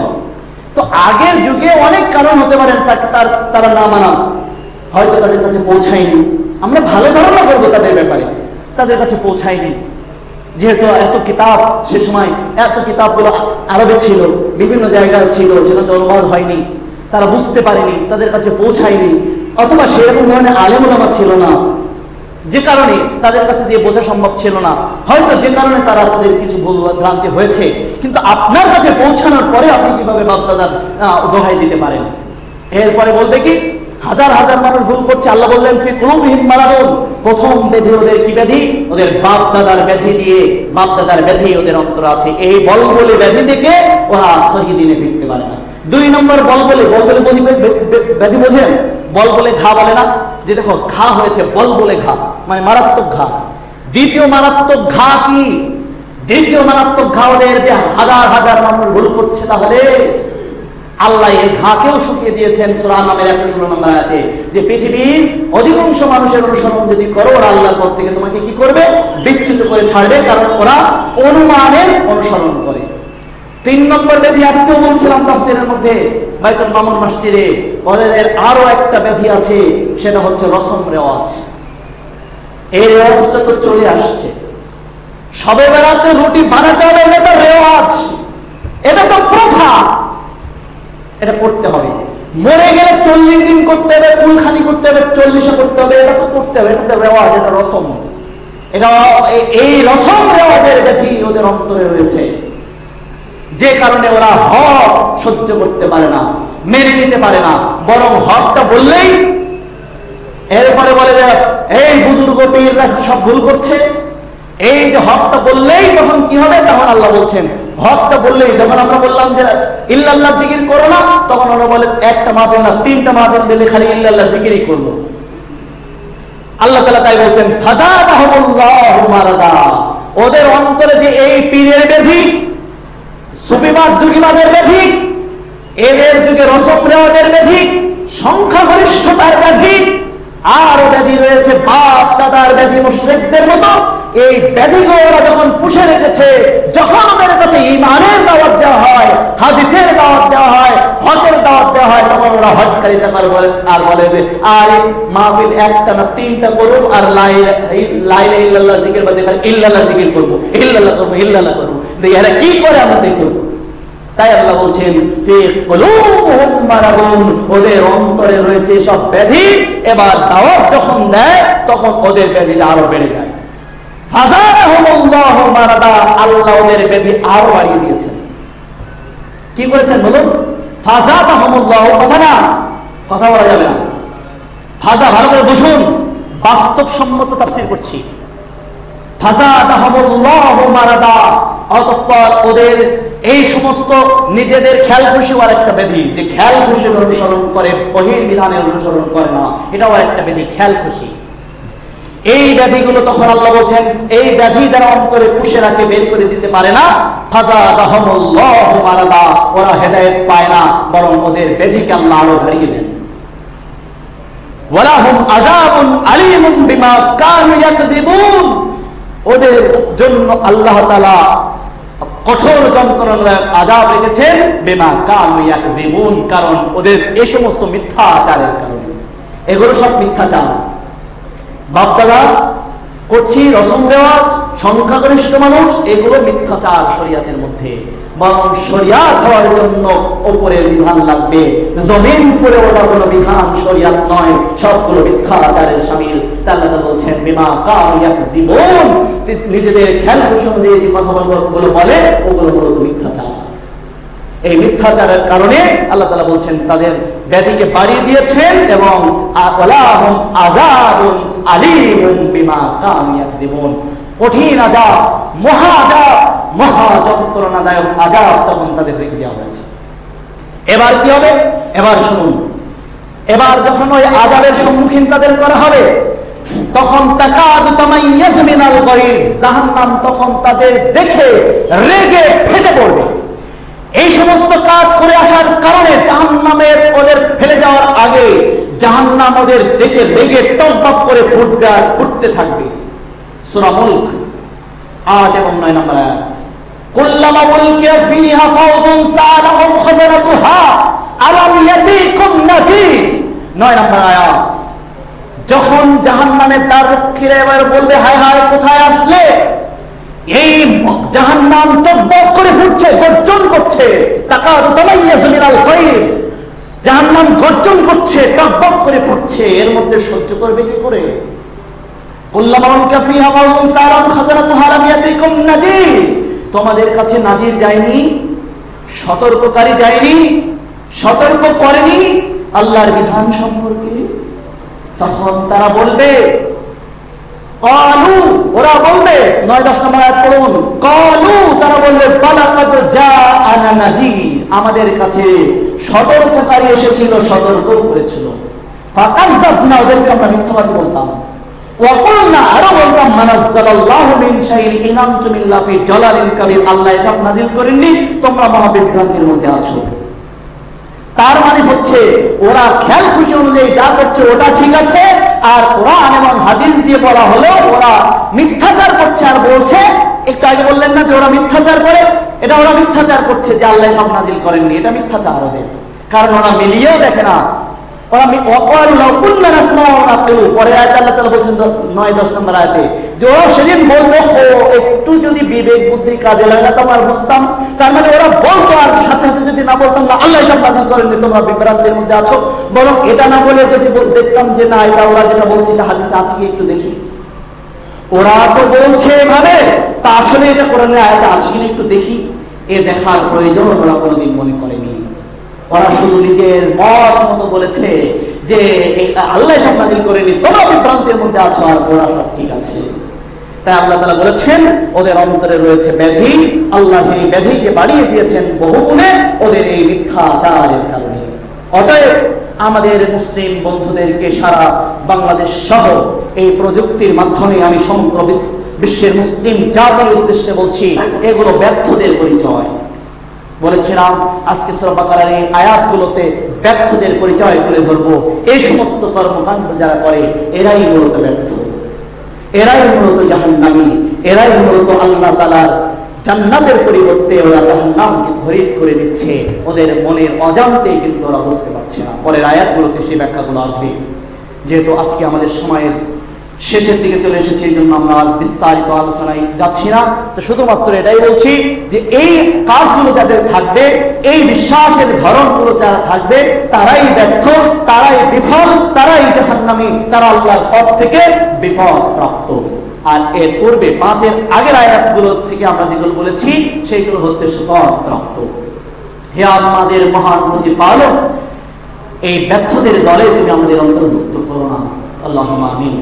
সফলদের দলে তুমি আমাদের অন্তর্ভুক্ত করে নিও, আল্লাহুম্মা আমিন। আল্লাহ, আমরা যখন মরে যাব আমাদের কালেমা আমাদের মুখে তুমি উচ্চারণ করে দিও, আল্লাহুম্মা আমিন। আল্লাহ, আমরা যখন মরে যাব, আমাদের যখন বিচার নেওয়া হবে, আমাদের বিচারগুলো আমাদের কাছ থেকে সহজে নিও। আল্লাহ, তুমি আমাদের উপর কঠোর দিও না, আল্লাহ আমাদের বিচারকে তুমি কঠিন করে দিও না। আল্লাহ, তুমি আমাদেরকে, আমাদের পিতা মাতাকে এবং আমাদের বন্ধু মুমিন বন্ধুদেরকে কবরের আযাব থেকে এবং মৃত্যুর কঠিন যন্ত্রণা থেকে তুমি নাজাত দিয়ে দিও। আল্লাহ, যখন কবরের কঠিন সময় চলে আসবে তখন তুমি আমাদেরকে মাফ করে দিও। আল্লাহ, কি আমাদের কঠিন দিনে তোমার আরশের নিচে আমাদের একটু থাকার জায়গা দিও। যদি অনেক গুনাহগার, কিন্তু আল্লাহ তোমার কাছে আমরা তওবা করছি, তোমার কাছে আমরা ফিরে আসছি, আস্তাগফিরুল্লাহ ওয়া আতুবু ইলাইহি।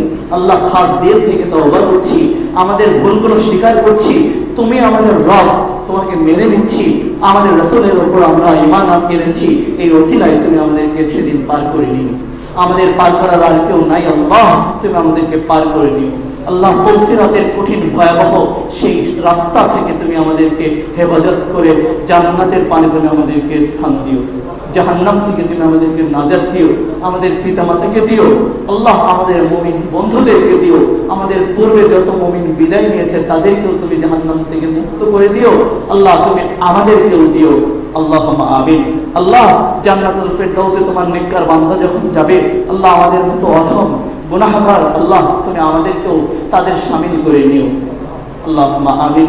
আল্লাহ দুনিয়ার যত প্রকার পাপ থেকে তুমি আমাদেরকে হেফাজতে রাখো আল্লাহুম্মা আমিন। আল্লাহ নেক আমলগুলো করার তৌফিক তুমি আমাদেরকে দিয়ে দিও আল্লাহ, আমাদের মধ্যে থেকে শত্রুতা বিদ্বেষ তুমি ছড়িয়ে দাও আল্লাহ, বাংলাদেশের আলেমদেরকে আল্লাহ হেদায়েত দিয়ে দাও আল্লাহ, বাংলাদেশের মুসলিমদেরকে তুমি হেদায়েত দাও আল্লাহ, তাদের হটকারিতা থেকে ফিরে এসে কোরআন এবং সহিহ হাদিসের উপর আমল করার এবং মেনে নেওয়ার মতো সক্ষমতা এবং অন্তঃকরণ তুমি তাদেরকে দিয়ে দাও আল্লাহ। আমি কাউকে শত্রুতা পোষণ করছি না, আমার কথায় যদি আমি আমার কোনো মুসলিম ভাইদেরকে কষ্ট দিয়ে থাকি আল্লাহ তুমি আমাকে মাফ করে দাও আল্লাহ। আমার মুসলিম ভাইরা যদি কষ্ট পেয়ে থাকেন আল্লাহ, আমি তাদের কাছে তোমার কাছেই ক্ষমা চেয়ে নিচ্ছি আল্লাহ, তাদের যেন আমাদের উপরে তারা ভুল না বোঝে আল্লাহ, তোমার বিধান পৌঁছাতে চেয়েছি, অন্য কোনো উদ্দেশ্য ছিল না, তুমি সাক্ষী আল্লাহ। তুমি তাদেরকে হেফাজত করো এবং তাদের সাথে আমাদের একটা আন্তর্মিল তৈরি করে দাও, বন্ধুত্ব সম্পর্ক তৈরি করে দাও আল্লাহ। যত প্রকার বিদ্বেষ রয়েছে এই বিদ্বেষ থেকে আমাদেরকে একত্রিত হওয়ার তৌফিক দাও আল্লাহুম্মা আমিন। সুবহানাকাল্লাহুম্মা ওয়া বিহামদিকা আশহাদু আল্লা ইলাহা ইল্লা আনতা আস্তাগফিরুকা ওয়া আতুবু ইলাইক। আসসালামু আলাইকুম ওয়া রাহমাতুল্লাহি ওয়া বারাকাতুহু।